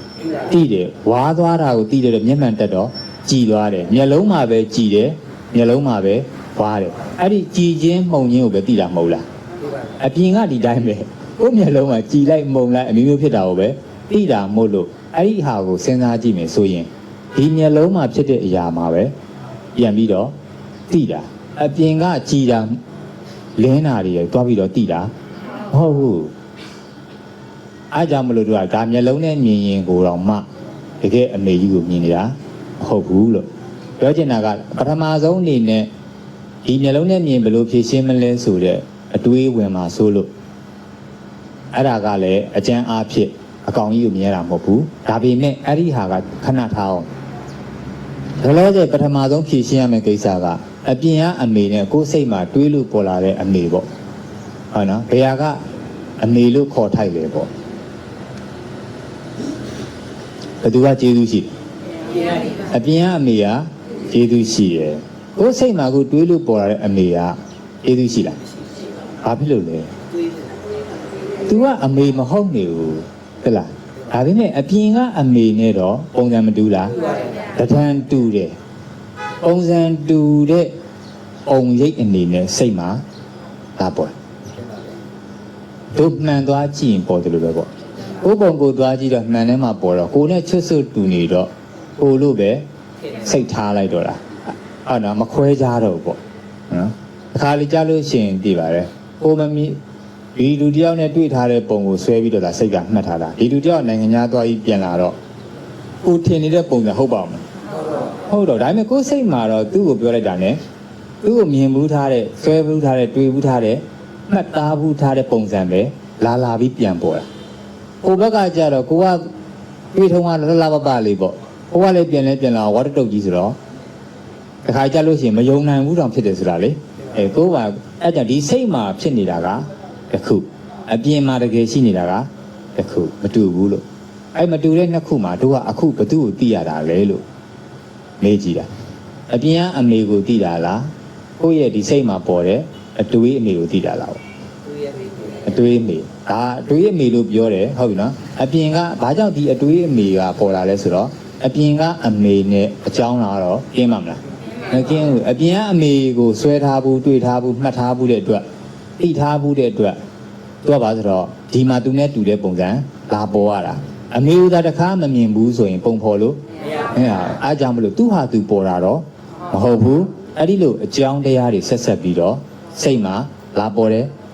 အခါမှာကိုယ့်ရဲ့စိတ်မှာဒီရင်ထဲမှာလေမှန်တစ်ချက်ထည့်ထားတယ်လို့သဘောထားလိုက်အဲ့ဒီမှန်မှာပုံရိပ်တွေလာပေါ်တယ် ဒါဆိုရင်အခုကို့အမေကိုတွေးကြည့်လိုက်တွေးကြည့်တော့အမေပေါ်မလားတရံတူပုံရိပ်ပဲပေါ်မှာတရံတူပုံရိပ်ပဲပေါ်မှာအမေအစ်စ်လားအတုလားအတုဒါပေမဲ့တို့ကအဲ့ဒီအပြင်ကအမေနဲ့ခုကိုတိတဲ့မှန်ထဲမှာဒီမှာပေါ်တဲ့ပုံရိပ်နဲ့တို့ကမကွဲနေဘူးမကွဲတဲ့အခါကျတော့ဘယ်အမေကိုတိလို့တိမှန်းလဲမသိဘူးဘယ်အမေကိုတိပြီးတွေ့တာလဲဘယ်အမေကကျေးဇူးရှိတယ်ဒါတွေတို့မှဘာမှခွဲခြားနိုင်ကြမရှိနေဘူးအဲ့တော့အပြင်အမေကတော့ခဏထားအပြင်တိုင်းပဲလောလောဆယ်မှာကိုယ်စိတ်မှာကိုယ့်ရဲ့စိတ်မှန်မှာလာပေါ်တယ်အမေကတော့တကယ်အမေလို့မဟုတ်ဘူးမခေါ်ထိုက်ဘူးပုံစံတူလို့မျက်စိလဲသွားတာနော်တကယ်တော့ပုံရိပ်တက်တက်ပဲလာပေါ်တာအဲ့ဒီပုံရိပ်ကိုပေါ်လာရင်မသိဘူးလားသိတယ်အဲ့ဒီတိတက်တဲ့သဘောကိုစိတ်လို့ခေါ်တယ်ခန္ဓာဖွဲ့တော့ဝိညာဉ်နဲ့ခန္ဓာလို့ခေါ်တာပေါ့ပါဠိလိုပြောရင်လေမြန်မာလိုပြောရင်တော့စိတ်လေးပဲစိတ်ဆိုတာကတိယုံလေးပဲတိတာလူတာဝင်ကတိဖို့ဟဲ့လားဒါပေမဲ့ तू ကတိကျင်တယ်တိလို့မရဥပမာအခုအတန်လေးပေးမယ်ပေါ့အတန်မထွက်လာခင်မှာ तू တိလို့ဟဲ့လား तू ကတိကျင်နိုင်တိလို့မရဘူးတိဖို့အရာတစ်ခုခုမလိုလားအဲ့ဒီတိဖို့အရာကအခုကိုယ့်အမေကိုတွေးလိုက်ရတယ်နဲ့အဲ့အမေကိုမသိဘူးလားသိတယ်တဲ့လားတိစရာတစ်ခုပေါ်လာပြီးရအဲ့ဒါကိုဘာလို့ခေါ်လဲဆိုတော့အာယုံလို့ခေါ်တယ်ပြောပါတယ်သူအာယုံနောက်တယ်ပြောတာမလားအဲ့တော့တိစရာတွေမှန်သမျှသည်အာယုံအဲ့ဒီအာယုံကိုတိတက်သောသဘောသည်စိတ်အာယုံနဲ့စိတ်နားလည်မလားဒါဆိုရင်အခုအတန်လေးတွေကိုမသိဘူးလားသိတယ်ဒါဆိုရင်အတန်ကအတိခံရတဲ့သိစရာပေါ့အဲ့နော်အတန်ကအတိခံရတဲ့အရာအတန်ပေါ်တော့သိပြီးသားပဲဟုတ်တယ်မလားသိတာကစိတ်ဒါဆိုရင်အဲ့ဒီအတန်နဲ့သိတာနဲ့ကိုခွဲလို့ရလားရလားမရဘူးတစ်ထက်သေးပဲလေဒါပေမဲ့တစ်ထက်သေးဆိုတော့မျက်လုံးနဲ့အဲ့လိုမြင်ရင်လို့မရဘူးဉာဏ်နဲ့ပဲပိုင်းခြားနားလေရတာအဲ့လိုအတန်ကိုသိပြီဆိုတာနဲ့အတိခံရတာကအတန်အတိခံရတာမှန်တယ်များဘာလို့ခေါ်လဲအာယုံအဲ့ဒီအာယုံလေးဖက်ကနေလို့သိလိုက်ပြီဆိုတော့သိတဲ့စိတ်ကလည်းပါပြီးသားဒါပေမဲ့သူတို့နှစ်ခုလည်းမဟုတ်နေအာဒီပါလဲဆိုတော့အတန်ရဲ့အာယုံရဲ့အခုမှကိုယ့်ရဲ့အမေတွေးလိုက်ရင်အမေအာယုံရဲ့ဟုတ်နော်ပြီးရင်အဲ့ဒီအာယုံသိတဲ့စိတ်ရဲ့သူတငယ်ချင်း၃ယောက်ပြန်သေးတယ်ဟုတ်လားချစ်တူပြက်တူအားလဲဆိုတော့ခံစားမှုမှတ်သားမှုစေစောတိုက်တွန်းမှုအဲ့ဒီခံစားမှုကိုပါဠိလိုကျတော့ဝေဒနာလို့ခေါ်တယ်ခံစားမှုတွေလေဝေဒနာဆိုတာအောက်ကဒီလိုတောင်းတာတင်းတာကြီးကိုပြောတာမဟုတ်ဘူးမြန်မာလိုပြန်တော့လေခံစားတာဝေဒနာဆိုတာရိုးရိုးလေးပဲခံစားတာပေါ့နော်အဲ့ဒီခံစားမှုဝေဒနာလို့ခေါ်တယ်အခုတို့တွေပြောနေတဲ့ဝေဒနာလို့လိုက်မှတ်မနေဘူးလားမှတ်နေတာကတင်ညာခါကြရင်တို့အမှတ်တင်ညာကိုမရှိဘူးလို့ပြောရလေမှတ်လို့မရဘူးဗျာအဲဒါတော့ကိုမပိုင်တာပဲနော်မှတ်ချင်တိုင်းမှတ်လို့ရမှာတော့ပိဋကတ်သုံးပုံအကုန်လုံးတွေတောင်းစာတွေကိုတစ်ထိုင်တစ်ထိုင်မှတ်လိုက်မို့အဲ့နော်မှတ်ချင်တိုင်းမှတ်လို့မရဘူးဒါပေမဲ့ तू ကဘာလို့တက်တယ်ဆိုတော့မှတ်တက်တဲ့သဘောတော့ရှိတယ်ခံစားတာတွေလိုပဲအခုတို့တွေခံစားခြင်းနဲ့ခံစားချက်ကိုချက်ချင်းခံစားလို့ရပါမလားမရဘူး तू ခံစားတတ်တဲ့သဘောတော့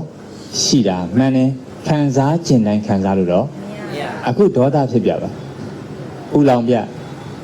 မရဘူးဘာဖြစ်လို့ तू ကိုလှုပ်ချင်တိုင်းလှုပ်လို့မရဘူးပြောချင်တာက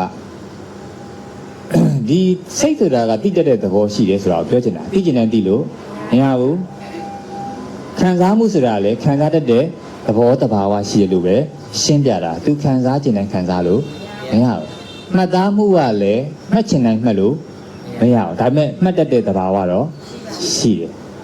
စိတ်စောတိုက်တွန်းတာစဉ်းစားသုံးသပ်တာတွေစိတ်စောတိုက်တွန်းတာတွေလူချင်းတန်းကျင်တဲ့စေတနာလေးတွေအဲ့ဒါသင်္ခါရဆိုအဲ့ဒါကြတော့သူကဘာလဲဆိုခန္ဓာဖွဲ့ရင်အာယုံရဲ့စိတ်ရဲ့ဝေဒနာတင်ညာသင်္ခါရရဲ့ဆိုတော့ဘယ်နှပါလဲအဲ့ဒါခန္ဓာ၅ပါးလို့ခေါ်တယ်အဲ့ဒီခန္ဓာ၅ပါးဘယ်သူနဲ့မှားလဲဆိုတော့အမေနဲ့မှားဟုတ်အမေကိုတွေးကြည့်လိုက်ရင်အမေနဲ့တူတဲ့တဏှာတူပုံရိပ်မပေါ်ဘူးလားဟောတယ်အဲ့ဒါအမေလားအာယုံခန္ဓာလားအာယုံလို့သိလိုက်တာနဲ့ခန္ဓာဘယ်နှပါပါလဲ 5ပါးပါအခုတိလိုက်တာနဲ့5ခုလုံးပါအဲ့ဒါကိုခန္ဓာ5ပါးလို့ခေါ်တာဒါဆိုရင်ငုတ်တို့ထိုင်နေတာကြီးအားရ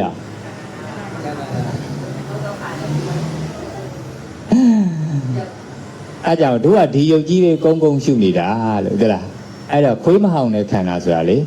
အာယုံခန္ဓာလို့သိရင်အကုန်ပါသွားဟုတ်လားဘုရားဆရာတွေဟောရမလား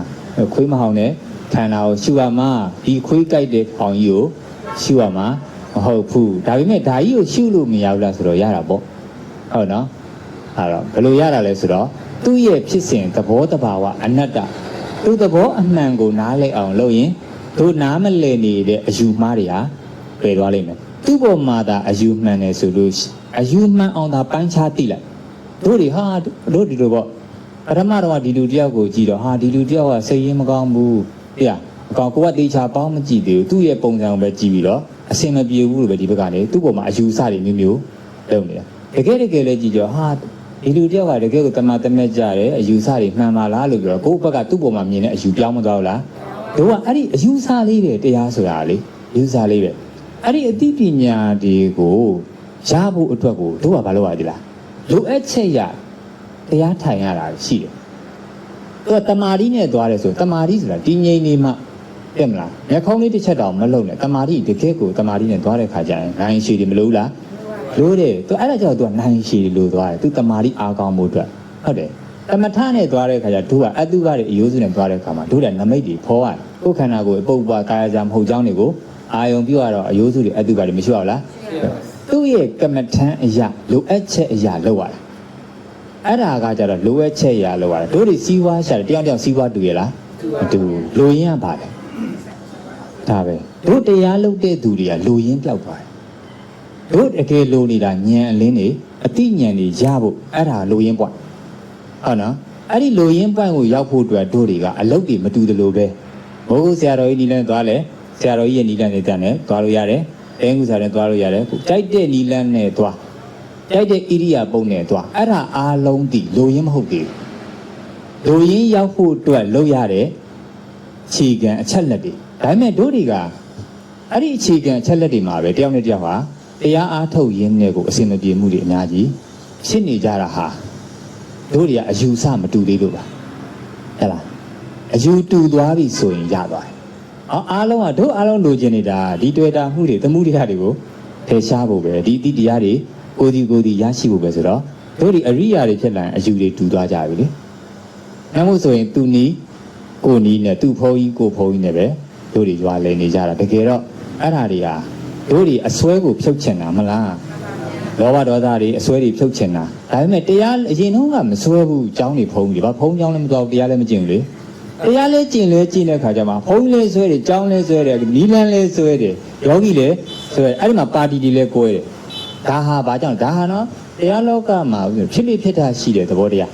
ဒါပေမဲ့လူတိုင်းဖြစ်နေလားဆိုမဟုတ်ဘူးဉာဏ်ရဲ့အတိတ်အနတ်ပေါ်မူတည်ပြီးတော့ပြောင်းလဲဖြစ်နေကြတဲ့သဘောတဘာဝပဲဒါဟာစမ်းကျင်နေတာမဟုတ်ဘူးနားမလဲတာကိုနားလဲအောင်လုပ်နားလဲသွားရင်တို့အားလုံးဟာတူပဲတို့ရည်ရွယ်ချက်ကဘာလဲဆိုတော့တတ္တဝါတွေအကုန်လုံးစိတ်ငြိမ်းချမ်းမှုတွေကိုယ်ဒီရရှိကြဖို့ရည်ရွယ်ကြတာပဲ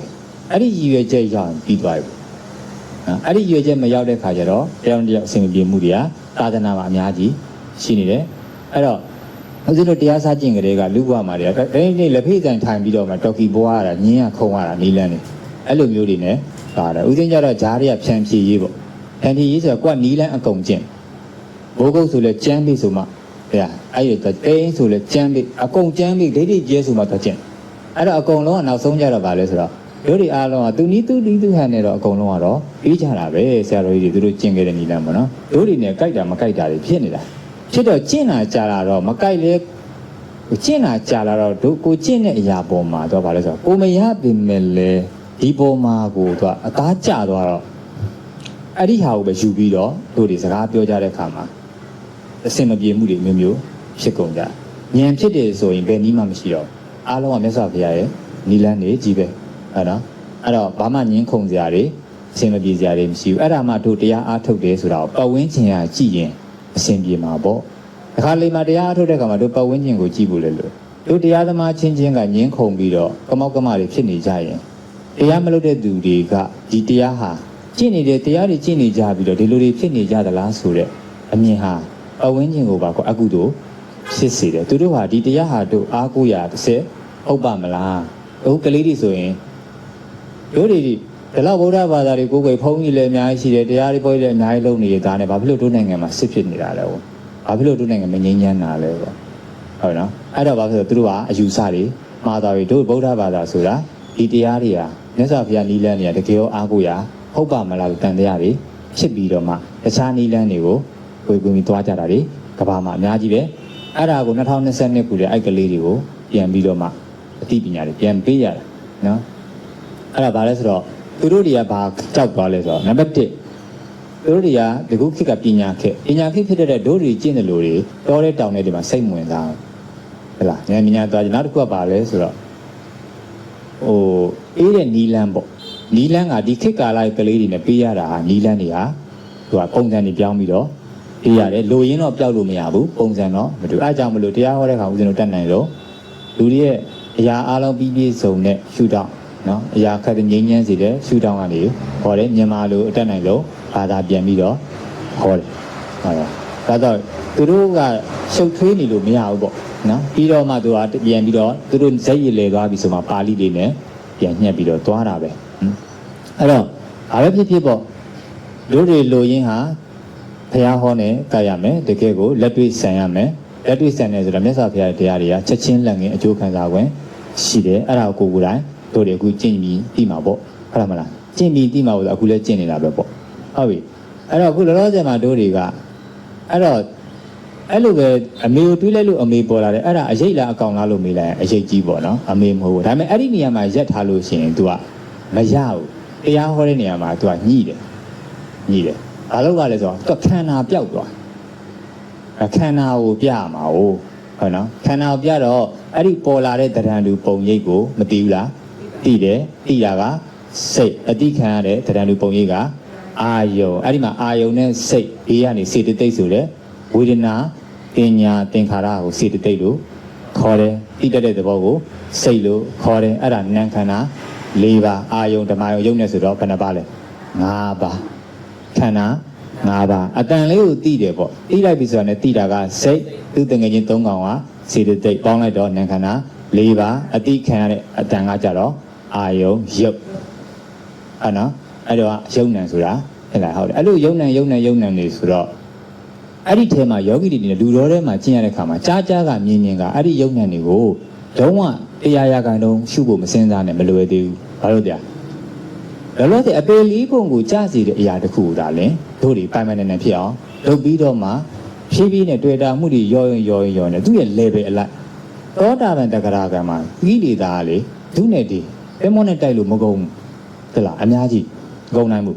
အဲ့ဒါသူကကာမဂုဏ်တွေကိုမဆွန့်လွတ်နိုင်သေးဘူး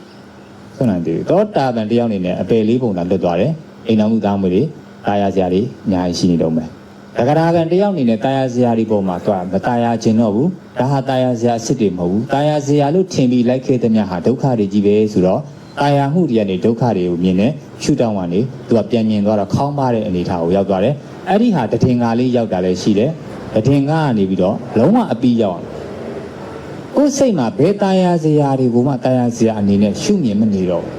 ရှေ့စိတ်ကတာယာတယ်နောက်စိတ်ကဒါဟာတာယာစရာမဟုတ်ဘူးဒါတွေကခဏတာလေးဖြစ်ပြီးပြတ်မဲ့အရာတွေအဲ့ဒီပုံမှာတို့တွေလိုက်ခံစားနေတဲ့တလုံးပြီးတော့မဟုတ်ဘူးဒါတွေကတကယ်တာယာစရာအစ်စ်မဟုတ်ဘူးဆိုတဲ့မြင်ကွင်းတွေအားကောင်းလာပြီးတော့ခေါင်းပါတဲ့အဆင့်ကိုရောက်လာတယ်အဲ့ဒီကနေပြီးတော့နောက်တစ်ဆင့်အနာခံကြတော့ကြားကမြင်ကလေးမှာတာယာစရာဆိုတာလည်းမပါပါဘူးနော်အဲ့တော့ကြားတဲ့ပုံမှာလည်းအတန်လေးပဲကြားတဲ့တာယာတယ်လို့လည်းမပါဘူးမတာယာလို့လည်းမပါဘူးအဲ့ဒီအယူတွေစွန့်ပြီးတော့ကြားကမြင်နေကဥပိ္ပခာဝေဒနာဘက်ကိုသူကတရားရတိုင်းလုံးနေနေတဲ့အထိကျင့်သွားတဲ့ခါမှာတော့ကာမဂုဏ်တွေစွန့်သွားတဲ့ခါမှာလောကစိတ်ပဲဆိုတာကိုကောင်းကောင်းနားလည်သွားတယ်အမြင်တွေကြားတွေပေါ်မှာအာယုန်တွေနောက်ကိုမလိုက်တော့အဲ့တော့ကာမဂုဏ်တွေစွန့်သွားတယ်အဲ့ဒီကနေပြီးတော့မှတစ်ဆင့်အဲ့ဒီရဲ့ယုံနံတွေနောက်ဆုံးလုံးဝခန္ဓာချုပ်ငိမ့်နဲ့ခန္ဓာမှကြည့်လိုက်ရင်သူတကယ်ကိုမရှိဘဲနဲ့နိဗ္ဗာန်ကိုတရားရတိုင်းလုံးမျက်မှောက်ပြုသွားတာတိုက်တဲ့ခန္ဓာတွေတိုက်ဖြစ်တယ်မဖြစ်ဘူးမဟုတ်ဘူးတောင်းကျိုးတိုက်ဆိုင်ရင်ဖြစ်တယ်ဒါပေမဲ့ကြည့်လိုက်ရင်မရှိဘူးနောက်ဆုံးကျတော့ကြည့်စရာလဲဟိုဘောနဲ့သူကတန်ရောစဉ်ပြတ်တဲ့နိဗ္ဗာန်ကိုလုံးဝမျက်မှောက်ပြုသွားတဲ့အခါမှာသူကတော့ လမ်းကြောင်းဆုံးသွားပြီပေါ့ဟုတ်နော်အဲ့မှာသူ့ဘာသူအပမရိနာနဲ့ဘာလာသူ့အတွက်ကတော့ကျင့်တာတွေမကျင့်တာတွေဘာတွေညာတွေဆိုတဲ့အယူတွေမရှိတော့ဘူးသူကအပမရိနာဒါတော့တစ်ပိုင်းပေါ့လေပြောချင်တာကတော့အခုလောဆယ်အဲ့ဒီအားလုံးခြုံငုံပြီးတဲ့ထဲမှာယောဂီတွေအနေနဲ့ပြောချင်တာကအပေလေးပုံကိုအရင်ဆုံးပေါ့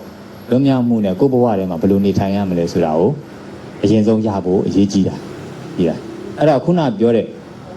အာယုန်နေဟာပုဂ္ဂိုလ်တ attva မဟုတ်ဘူးဆိုတဲ့အမြင်ပေါ့နော်အဲ့တော့ကိုယ့်ရဲ့သားကိုပဲတွေ့သမီးကိုပဲအာယုန်ပြုပေါ်မလာဘူးလားပေါ်လာတယ်ကိုယ့်မိသားစုကိုပေါ်လာတယ်ဒါပေမဲ့တို့ဟာအပြင်မိသားစုနဲ့အာယုန်ခန္ဓာနဲ့ကိုမကွဲဘူးအပြင်မိသားစုကလည်းသူ့ဘာသူပြင်မှာရှိတယ်ဒါပေမဲ့သူတို့နဲ့တရံတူတယ်အာယုန်ခန္ဓာလည်းမပေါ်ဘူးလားပေါ်တယ်အဲ့ဒီအာယုန်ခန္ဓာကိုမိသားစုလို့မှားတာအခုမှားကြရှိသေးလားမရှိဘူးမရှိတော့ဘာကွာလဲအဲ့ဒီအတိအမြင်နှစ်ခုလေးခြားသွားတာဘာကွာလဲကိုချစ်တဲ့သူကိုမုန်းတဲ့သူတယောက်ကိုတွေးကြည့်လိုက်တွေးကြည့်တော့အဲ့ဒီလူပေါ်မလားတရံလူပုံရိပ်ပေါ်မလားအဲ့ဒီလူလာပါမလားဘယ်လိုနည်းနဲ့မှမလာနိုင်ဟုတ်နော်မလာနိုင်ဘူးလေအဲ့တော့တို့ကအရင်တော့မသိလို့သာလူလို့ထင်တာသူကထင်မဲထင်တာနော်အရင်တော့မသိတုန်းကလည်းအာယုံပဲအခုသိတော့လေအဲ့ဒါသူ့ရဲ့အမှန်တရားပဲဒါပေမဲ့ဘာကွာသွားတာလဲနောက်ကနေအဲ့ဒီအာယုံပေါ်မှာဘယ်လိုယူလိုက်တယ်အရင်တော့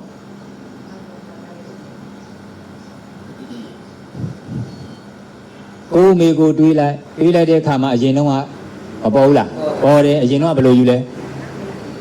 အမေလို့မယူလားအမလေးမြန်မာလိုခတ်နေတယ်ပါဠိလိုသာဆိုပေပြီဟုတ်တယ်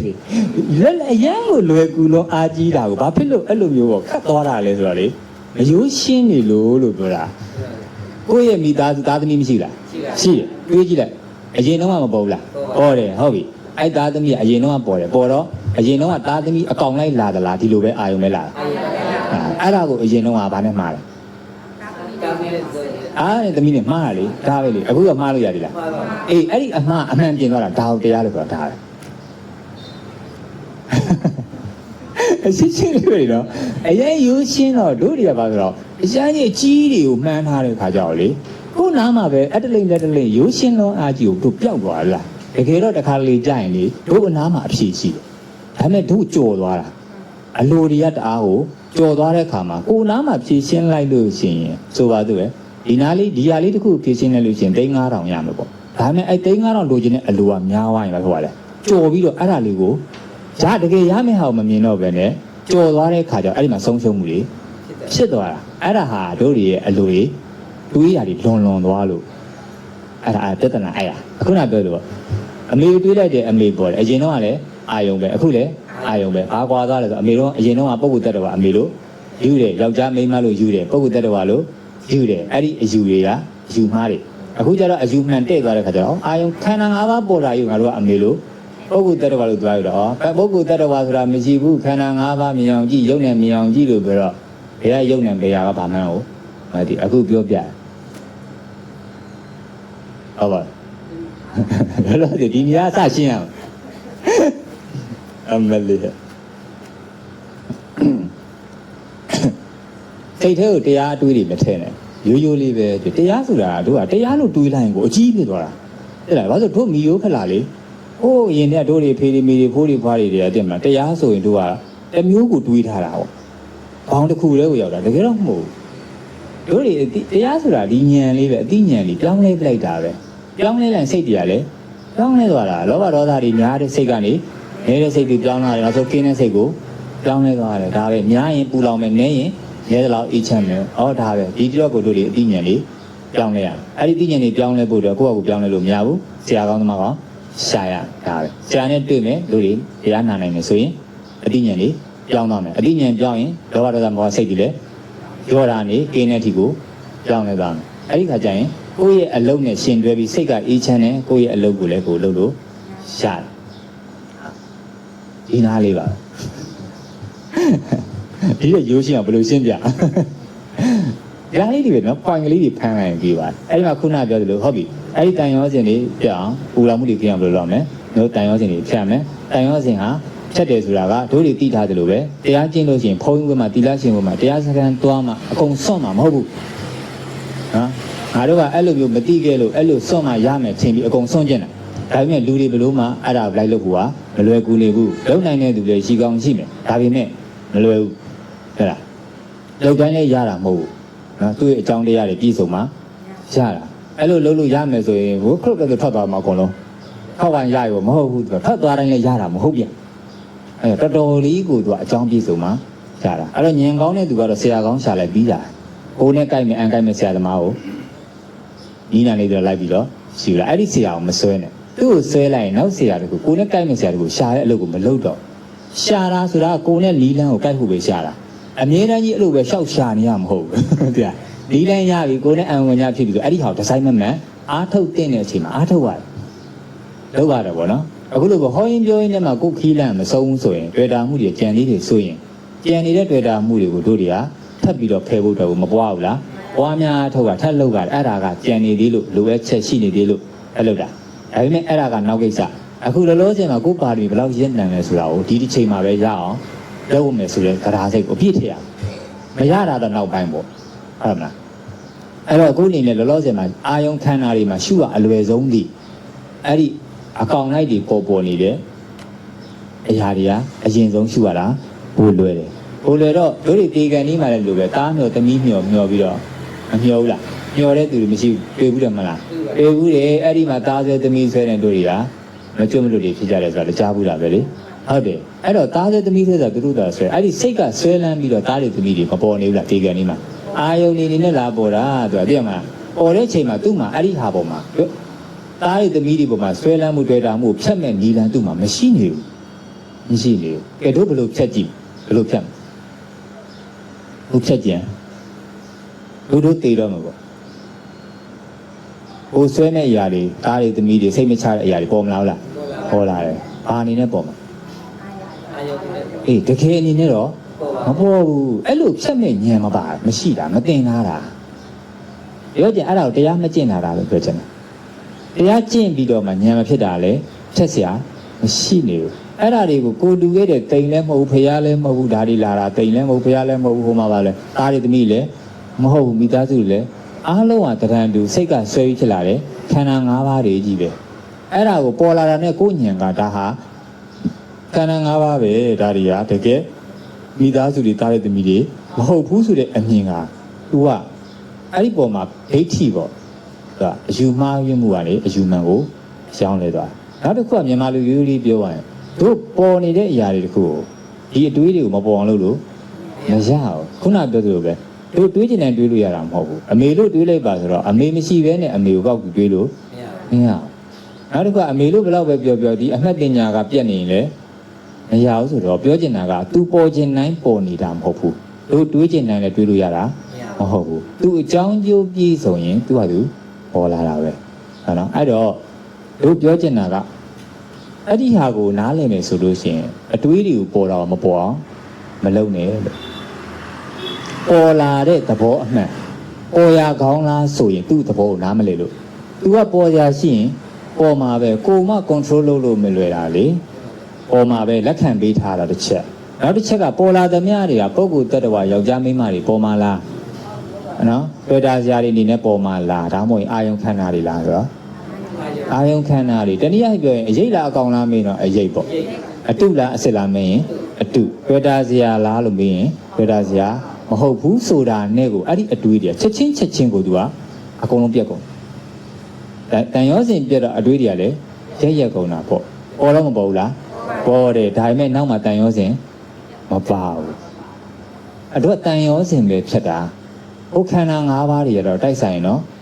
်ဘောမှာပဲဖြစ်လာမှာဖြစ်ပြီးပြက်မှာဒါသူ့ရဲ့ဖြစ်စဉ်သဘာဝဒါပေမဲ့သူ့ဘာလို့အကြောင်းကျိုးတိုက်ဆိုင်ဖြစ်ပြီးပြက်တဲ့သဘာဝဒီဘသူ့ရဲ့သဘာဝအခုတို့ပြောနေတာပုဂ္ဂိုလ်တ attva တွေရဲ့သဘာဝကိုပြောတာလား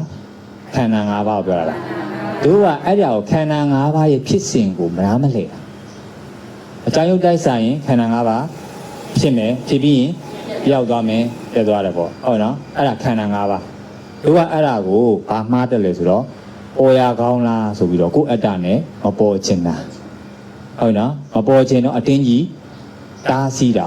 ဟုတ်နော်ပင်မန်းတာပေါ့အတ္တကြီးကနောက်တစ်ခုပါလို့ဆိုပေါ်လာတဲ့များတွေကိုသူကပုဂ္ဂိုလ်တ attva တွေ့တာကြရလို့မှားတော့သွားပေါင်းတာ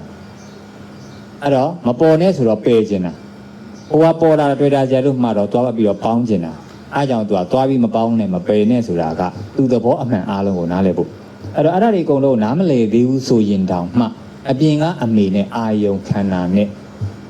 အဲ့လောက်တော့ကွဲဖို့စပြီးတော့ကွဲဖို့တို့အဲ့လိုကွဲပြားတဲ့ဆိုရင်ကိုယ်မှာချစ်တဲ့သူမုန်းတဲ့သူတွေရှိတယ်လေဒေါသဖြစ်ရမဲ့သူတွေကိုတွေးကြည့်ပါလားဟိုဒေါသဖြစ်မဲ့သူမကျေနပ်သူတွေးကြည့်လိုက်အဲ့လိုပြောလိုက်တာနဲ့လေဟိုးအရင်တော့ဆွဲထားတဲ့အရှိန်ရရှိတော့လေသူရှာတာလေနော်ဒေါသဖြစ်မဲ့ဖုတ်လို့ရှာတာဗျာရှာတော့အရင်အသင်္ခါရလောက်တာလေအရင်ရှာတော့ဖက်ကရှာတဲ့ခါကျတော့သူကဖက်ကနေပေါ်လာ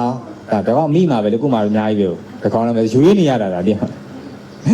အဲ့ပေါ်လာတဲ့ခါကျတော့ तू ကဒေါသဖြစ်မယ်ဆိုတော့ဖြစ်ကြည့်ပါလားဘာလို့လဲမြတ်တကယ်အဲ့ဒီလူလာတာမဟုတ်နေဘူးဟုတ်လားအဲ့ဒီလူကြီးပေါ်တာမဟုတ်ဘဲနဲ့အာယုံခန္ဓာဖြစ်သွားတယ်ခန္ဓာ၅ပါးကြီးဖြစ်သွားတယ်ယုံ nant ဖြစ်သွားတယ်အရင်တုန်းကကြတော့လူလို့ယူမှားတာအခုကလူမဟုတ်ဘူးလို့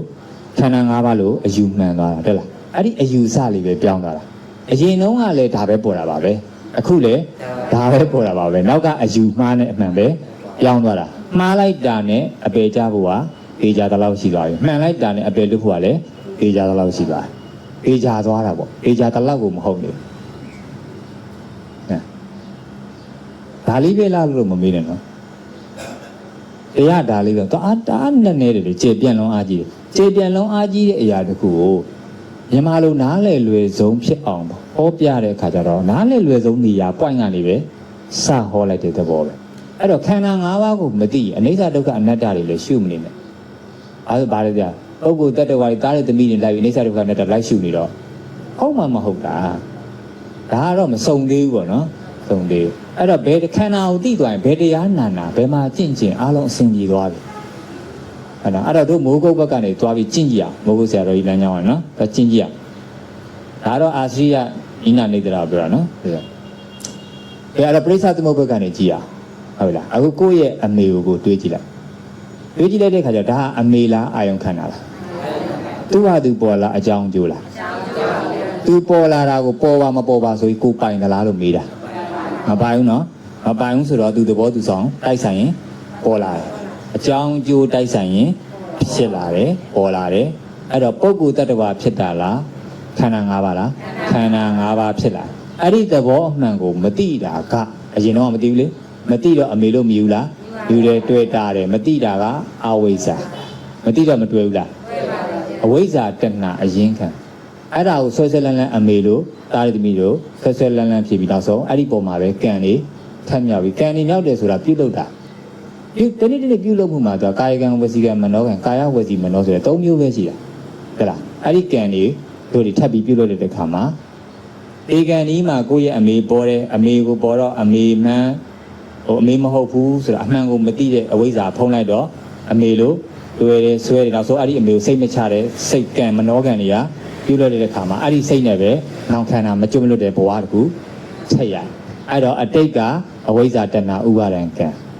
အာယုံလေးတစ်ခုပေါ်မှာရှင်းပြနော်အဲ့ဒီအာယုံဤသဘောအမှန်ကိုမတိလိုက်တာနဲ့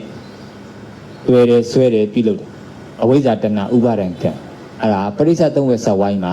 အဲ့ဒီလိုမျိုးလုပ်လိုက်တဲ့အတွက်ကိုဘာရလဲနောက်ခန္ဓာတစ်ခုရအဲ့ခန္ဓာတစ်ခုထည့်ရတော့လေအခုလဲဒီလိုပဲဒီခန္ဓာ၅ပါးတွေကိုပုဂ္ဂိုလ်တ attva တွေသူသဘောသူဆောင်တာတွေနားမလည်ဘူးဆိုရင်အဲ့ဒီမတိမှုနဲ့တွဲမယ်ထပ်တွဲအောင်မယ်တွဲတော့တို့တွေထပ်ဆွဲနေတာပဲလေအဲ့ဒီပုံမှာပဲအလုပ်တွေတို့လုံးမနေဘူးလားဟိုလူကိုမုန်းလိုက်စေတော့အဲ့မှာဒေါသတွေဖြစ်လိုက်လောဘတွေဖြစ်လိုက်အဲ့လိုကံတွေမြောက်ပြီးတော့နောက်တစ်ခါတေသွားတော့လေ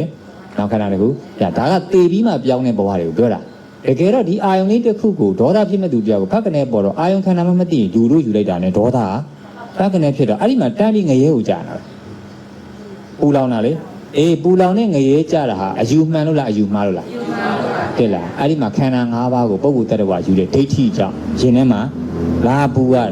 အဲ့ဒီဟာချက်ချင်းကြာနေတဲ့ငရဲတွေပဲလူတွေကအဲ့ဒါကိုကြာတော့မသိဘူးဟိုဘက်ငရဲကြာတော့ကြောက်တယ်ဒီမှာကြာနေတဲ့ငရဲကြာတော့မသိဘူးလို့ဒီမှာငရဲလွတ်မှာဟိုမှာလေလွတ်မှာဗောအဲ့လိုသဘောရှိတယ် အတွင်းနဲ့အပြင်နဲ့ကိုခွဲပြတာဒါဆိုပြိဿသမုပ္ပါဆိုတာအဲ့မှာအာယုံဤသဘောအမှန်ကိုမသိရင်တွေ့ကြမှာကြီးပဲအဝိဇ္ဇာမသိတာကအဝိဇ္ဇာသိတာကဝိဇ္ဇာအဲ့ဒီအာယုံဤသဘောမှန်ကိုသိလဲသိရတွေ့တာကြရှိလားမရှိဘူးသိလိုက်တာကဝိဇ္ဇာညင်အန်းချသိလိုက်တာသိလဲသိရောအာယုံခုကိုယ့်မိကိုပေါ်လာတယ်ချစ်တဲ့သူမုန်းတဲ့သူတွေးလိုက်တယ်ချစ်စရာလည်းမရှိဘူးမုန်းစရာလည်းမရှိဘူးတွေးစရာလည်းမရှိဘူးအဲ့တော့ဘာဖြစ်တော့တမှုရိယလည်းမရှိဘူးပေါ်လာတဲ့ပုံမှာတမှုရိယမရှိတော့တွေ့တမှုရိယဆိုတဲ့တွေ့တာမှုကြောင့်ဖြစ်တဲ့ပူလောင်မှုလည်းမရှိဘူးအဲ့ဒီတွေ့တာမှုပူလောင်မှုကင်းနေအောင်ပိုင်းခြားသိတာကသူကမဂ္ဂသစ္စာတွေ့တာကတမှုရိယသစ္စာတမှုရိယဆိုတဲ့တွေ့တာမှုကြောင့်ဘာတွေဖြစ်လာလဲပူလောင်မှုတွေဖြစ်လာနားမလည်တို့တွေမိသားစုတစုတစုစုံစည်းကြတယ်တွေ့တာကြတယ်ခွဲခွာရင်ပျော်နေလို့လားအေးလေဒါကတော့အကျဉ်းကြီးလုံးဝကြီးအကျဉ်းတွေကြီးမြင်နေအောင်ပြောပြတာနော်အဲ့တော့အဲ့ဒီတမှုရိယကြောင့်ဒုက္ခဖြစ်တယ်ဆက်ဆက်ပြီးတော့အဲ့ဒီတမှုရိယနဲ့ဒုက္ခလူတွေကအဲ့ဒါနဲ့လဲနေကြတာဘောကမှာလေပုရုဇဉ်တွေအဲ့လိုလဲနေတာသူတို့မှာအဲ့ဒီတမှုရိယနဲ့ဒုက္ခကိုဖြတ်မဲ့ဉာဏ်ကမရှိဘူးတို့တွေကစတင်ပြီးတင်တော့ဖြတ်မဲ့ဉာဏ်လေးပါမလားလားရတော့ပူလောင်ပြီဆိုတာနဲ့ဘယ်ဟိုမှာလဲဆိုတော့အဲ့ဒီအာယုံတစ်ခုပေါ်မှာပုဂ္ဂိုလ်တ attva လို့ယူလိုက်တာ ਨੇ ပူလောင်ပြီပူလောင်တော့ဒါဟာပုဂ္ဂိုလ်တ attva မဟုတ်ဘူးလို့ပြန်ပြီးတော့ချက်လဲဖြတ်လိုက်တော့အဲ့ဒီပေါ်မှာအာယုံပေါ်မှာတွေ့တာမှုရှိဘူးမရှိတော့တွေ့တာမှုကြောင့်ဖြစ်တဲ့ပူလောင်မှုလည်းမရှိဘူးအဲ့လိုတမှုရိယဒုက္ခချုပ်တာနိရောဓသစ္စာလို့ခေါ်တာဒါသစ္စာ၄ပါးအဲ့ဒီသစ္စာ၄ပါးကိုသူကလမ်းမှန်ကမ်းမှန်နဲ့ကျင့်ရတယ်လို့ပြောတာအဲ့ဒီလမ်းမှန်ကမ်းမှန်တို့တွေကအယူမှန်ကန်မှုအတွေးမှန်ကန်မှုဆိုတဲ့တမ္မာဒိဋ္ဌိတမ္မာသင်္ကပ္ပဆိုအဲ့မဂ်ကင်၈ပါးပေးတဲ့လမ်းကြောင်းကိုပြတယ်ဟုတ်ပြီလားဒါမြန်မာလိုပဲပြောတာအဲ့ဒီအာယုံဤသဘောမှန်ပေါ်မှာတို့အယူမှန်နဲ့အယူမှားပဲခေါ်တာအယူမှန်တာမှန်ကန်တဲ့အယူစဟုတ်နော်တမ္မာသမက်ကြတယ်တမ္မာဆိုမှန်ကန်တာမလားတမ္မာဒိဋ္ဌိအယူမှန်ကန်အယူမှန်တော့အာယုံတစ်ခုပေါ်တိုင်းအတွေးရောမမှန်သွားဘူးလားတမ္မာသင်္ကပ္ပအတွေးမှန်သွားအဲ့ဒီပေါ်မှာတို့တွေကထပ်ပြီးတော့မှတို့တွေဖြစ်တဲ့နောက်ကနေပြီးတော့စိတ်တွေပြုလုပ်မှုတွေလည်းအကုန်မှန်သွားတဲ့အတွက်သူကအဲ့ဒီပေါ်မှာသမုတ်စီတာအပြီးရသွားတယ်ဆိုရင်မဂ်ကင်၈ပါးလမ်းကြောင်းပေါ်ရောက်သွားပြီနိဗ္ဗာန်သွားတဲ့လမ်းကိုရောက်ပါပြီလို့ပြောတာအဲ့လိုပုံကိုမျိုးကိုသောတာပန်ဒီပါလဲဆိုတော့သောတာပန်ဆိုတာကနိဗ္ဗာန်သွားတဲ့လမ်းကြောင်းပေါ်ကိုရေစီးကြောင်းပေါ်ရောက်သွားပြီတဲ့အဲ့ဒါကိုပြောတာအဲ့ဒီရေစီးကြောင်းပေါ်ရောက်သွားပြီဆိုတဲ့ဘာသာပဲပြန်တာဘယ်သူမှမပါဘူးငါသောတာပန်ဖြစ်ပြီဆိုဘယ်သူပြန်ပါနေငါပြန်ပါအဲ့ကြောင့်သူကမဟုတ်သေးဘူးအပေပြန်ကြဒီငါလေးဒါပေမဲ့အဲ့တော့အဲ့ဒီငါဟာရှိလားမရှိဘူးလားဆိုတာကိုတို့တွေလေ့လာမယ်ဆိုရင်ဒီတပွဲနဲ့တော့မရဘူးဘာလို့မရလဲဆိုတော့အချိန်မရဘူးလောလောဆယ်မှာကိုယ်စိတ်ရဲ့ပူလောင်မှုတွေကိုအနေချင်းဖြေလျှော့နိုင်ဖို့အတွက်တရားဆိုတာဒီလိုပဲတို့အတိညာဉ်လေးတစ်ခုမှာပဲပြောင်းလဲသွားတာဒါလေးတွေသိဖို့အတွက်ဒါနသီလတွေမှာသမထတွေမှာလမ်းဆုံးပြီးတော့ပျော်ပြီးတော့မနေဖို့အတွက်ပြီးနောက်တစ်ခုကတရားလုပ်ရင်စီးပွားတွေမိသားစုတွေဆွံ့ရတာမဟုတ်ဘူးကိုယ့်ရဲ့ဒီမှာဖြစ်နေတဲ့ဒီခန္ဓာပေါ်မှာအာယုံခန္ဓာပေါ်မှာဖြစ်နေတဲ့အယူမှားမှုတွေကိုဆွံ့လိုက်ရင်တန်ရောစဉ်တွေကလည်းဆွံ့လာတယ်အဲ့ဒီတန်ရောစဉ်ပြတ်တဲ့စိတ်နဲ့အပြင်ကအလုပ်တွေနဲ့ရှင်တွဲပြီးတော့လုပ်မယ်ဆိုရင်အရာရာအဆဆရရာတိုးတက်သွားတယ်အဆင်ပြေသွားတယ်ပေါ့ကိုယ်စိတ်ကလည်းအလုပ်လုပ်တဲ့ပုံမှာစိတ်ဆင်းရဲမှုရှိမနေဘူးသူက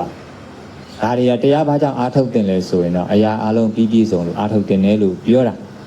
ဟုတ်နော်တကယ်တော့ဒီတစ်ခုတည်းနဲ့ဆိုတာဒါကအစလေးပဲရှိသေးတာဘလို့မှကိုပြီးပြည့်စုံအောင်ဟောလို့မရဘူးလေ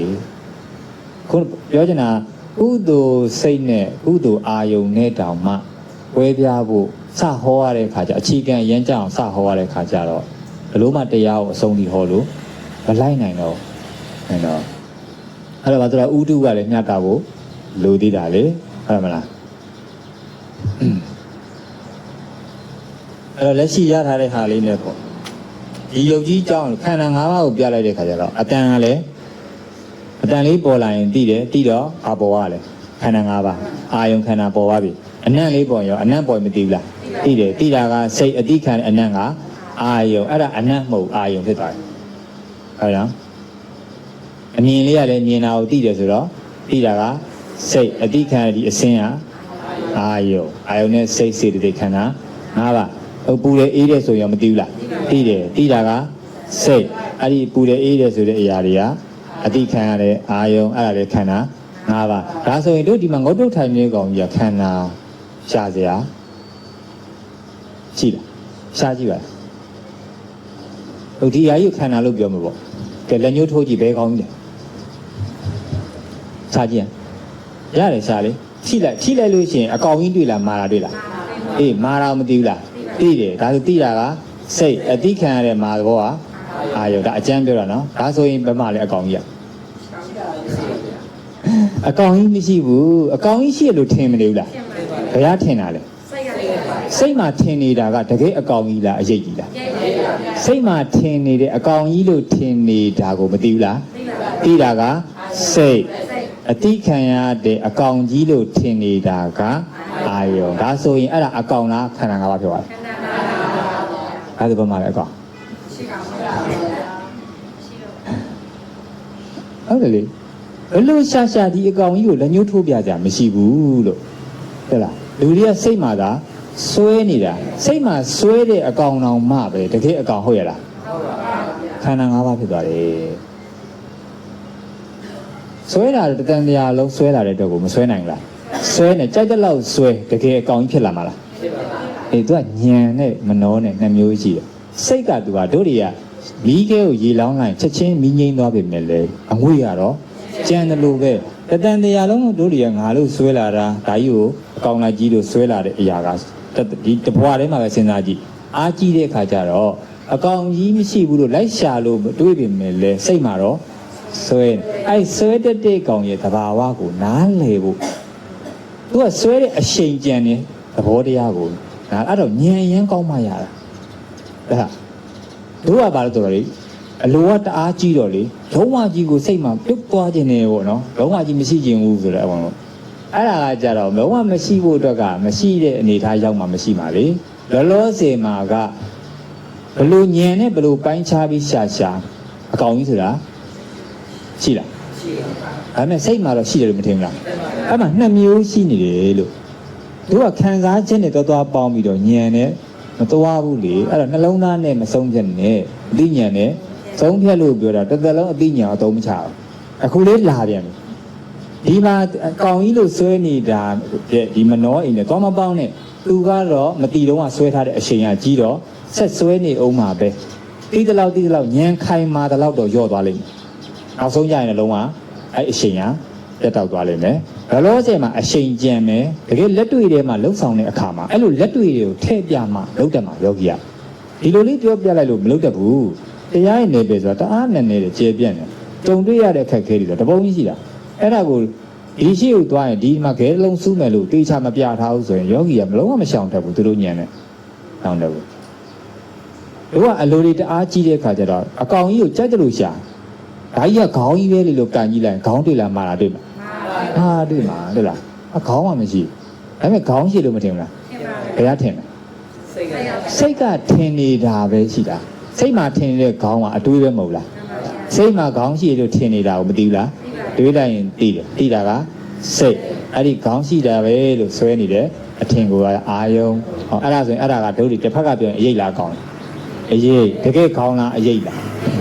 ခေါင်းမဟုတ်ဘူးအစွဲရိပ်ပဲသူကခန္ဓာ၅ပါးပဲပေါ့အဲဆိုခေါင်းကဘာမှာတော့ပြအောင်တော့ဒါကြီးကခေါင်းမဟုတ်ဘူးလားလို့ပြအောင်အမှလည်းခေါင်းကန်ကြည့်လေနော်မာတာပြောတာပူတာအေးတာတတ်သဘောတွေပဲရှိတယ်အဲ့ဒီဓာတ်ကြီး၄ပါးရဲ့သဘောတရားတွေကိုတို့တွေကနားထောင်ပြီးတော့ဒီယုတ်ကြီးပေါ်မှာထပ်ပြီးတော့ငါဆိုတဲ့အစွဲကိုဖြုတ်ဖို့အတွက်ကြံနေတဲ့ခါကျတော့အဲ့ဒါတွေကကျတော့ဒီလိုမရဘူးဆိုတော့တရားကိုဒီကြံတရားစကားကိုဝင်မယ်ဆိုရင်လေသူကမဝင်ဘူးဆိုလို့ရှိရင်တရားကိုနာအဲ့ဒီငါဆိုတဲ့အစွဲကိုဖြုတ်ပြီးတော့မှခန္ဓာ၅ပါးကိုငါဆိုတဲ့အယူမကိုဖြုတ်မယ်ဖြုတ်လိုက်တာတစ်ပြိုင်နက်တည်းငါမရှိဘူးဆိုရင်ဘယ်သူရှိတယ်လဲဆိုတာကိုတို့တွေသိလာမယ်အဲ့ဒီပုံမှာသူ့ရဲ့အမှန်တရားအိဋ္ဌဒုက္ခအနတ္တတွေတာယာစရာတွေ့တာစရာမရှိခြင်းတွေကိုထပ်ပြီးနားလည်လာမယ်အဲ့မှာတွေ့တာမှုကင်းတဲ့လောက်ငြိမ်းချမ်းမှုနိဗ္ဗာန်ဆိုတာကိုခံစား권နေရလာမယ်အဲ့ဒါတို့တွေပြည့်စုံတရားနာဖို့တော့လိုတယ်အခုကတော့ဘလို့မှပြည့်စုံအောင်ဟောလို့မမှီဘူးဟောတဲ့သူကနိုင်တယ်နောက်ကလိုက်တဲ့သူကခေါင်းစပွင့်တွေထောင်ရမယ်လေဒါတော့ရိုးရိုးလေးပြောရနော်အပြင်ကအမေနဲ့အာယုံမင်းနဲ့ပဲခွဲပြတာသလားအပြင်ကအမေကျတော့ဘယ်လိုလုပ်ရမလဲဆိုတော့ဘယ်လိုအမေကခုနလိုပဲလေအမေဆိုပြီးသွားကင်ကြည့်လိုက်ကိုခေါင်းကင်နေလို့ပဲအားတွေ့အေး तू ကဓာတ်သဘောတွေပဲတွေ့မှာအမေတွေ့မှာမဟုတ် အမေရှိတယ်လို့တော့မထင်နေဘူးလားဘယ်ရထင်စိတ်မှာဆွဲထင်နေတာဟုတ်လားအဲ့ဒါတကယ်အမေလားအာယုံမေလားအာယုံအကုန်လုံးအာယုံနေကြီးပဲခန္ဓာတွေကြီးပဲပေါ်တယ်မြသိပြီဆိုတာနဲ့ဘာဖြစ်သွားလဲသိလိုက်ပြီဆိုတာနဲ့အာယုံဖြစ်သွားပြီအတိခံလည်းပဲရောက်သွားပြီလေဟိုကကိုမှဟာဟုတ်ပါမလားလို့တွေးလိုက်လို့ရှိရင်တွေးလိုက်တာမသိဘူးလားသိတယ်တန်တရားဖြင့်တန်တရားမသိဘူးလားသိတယ်သိတာကစိတ်အတိခံတဲ့တန်တရားက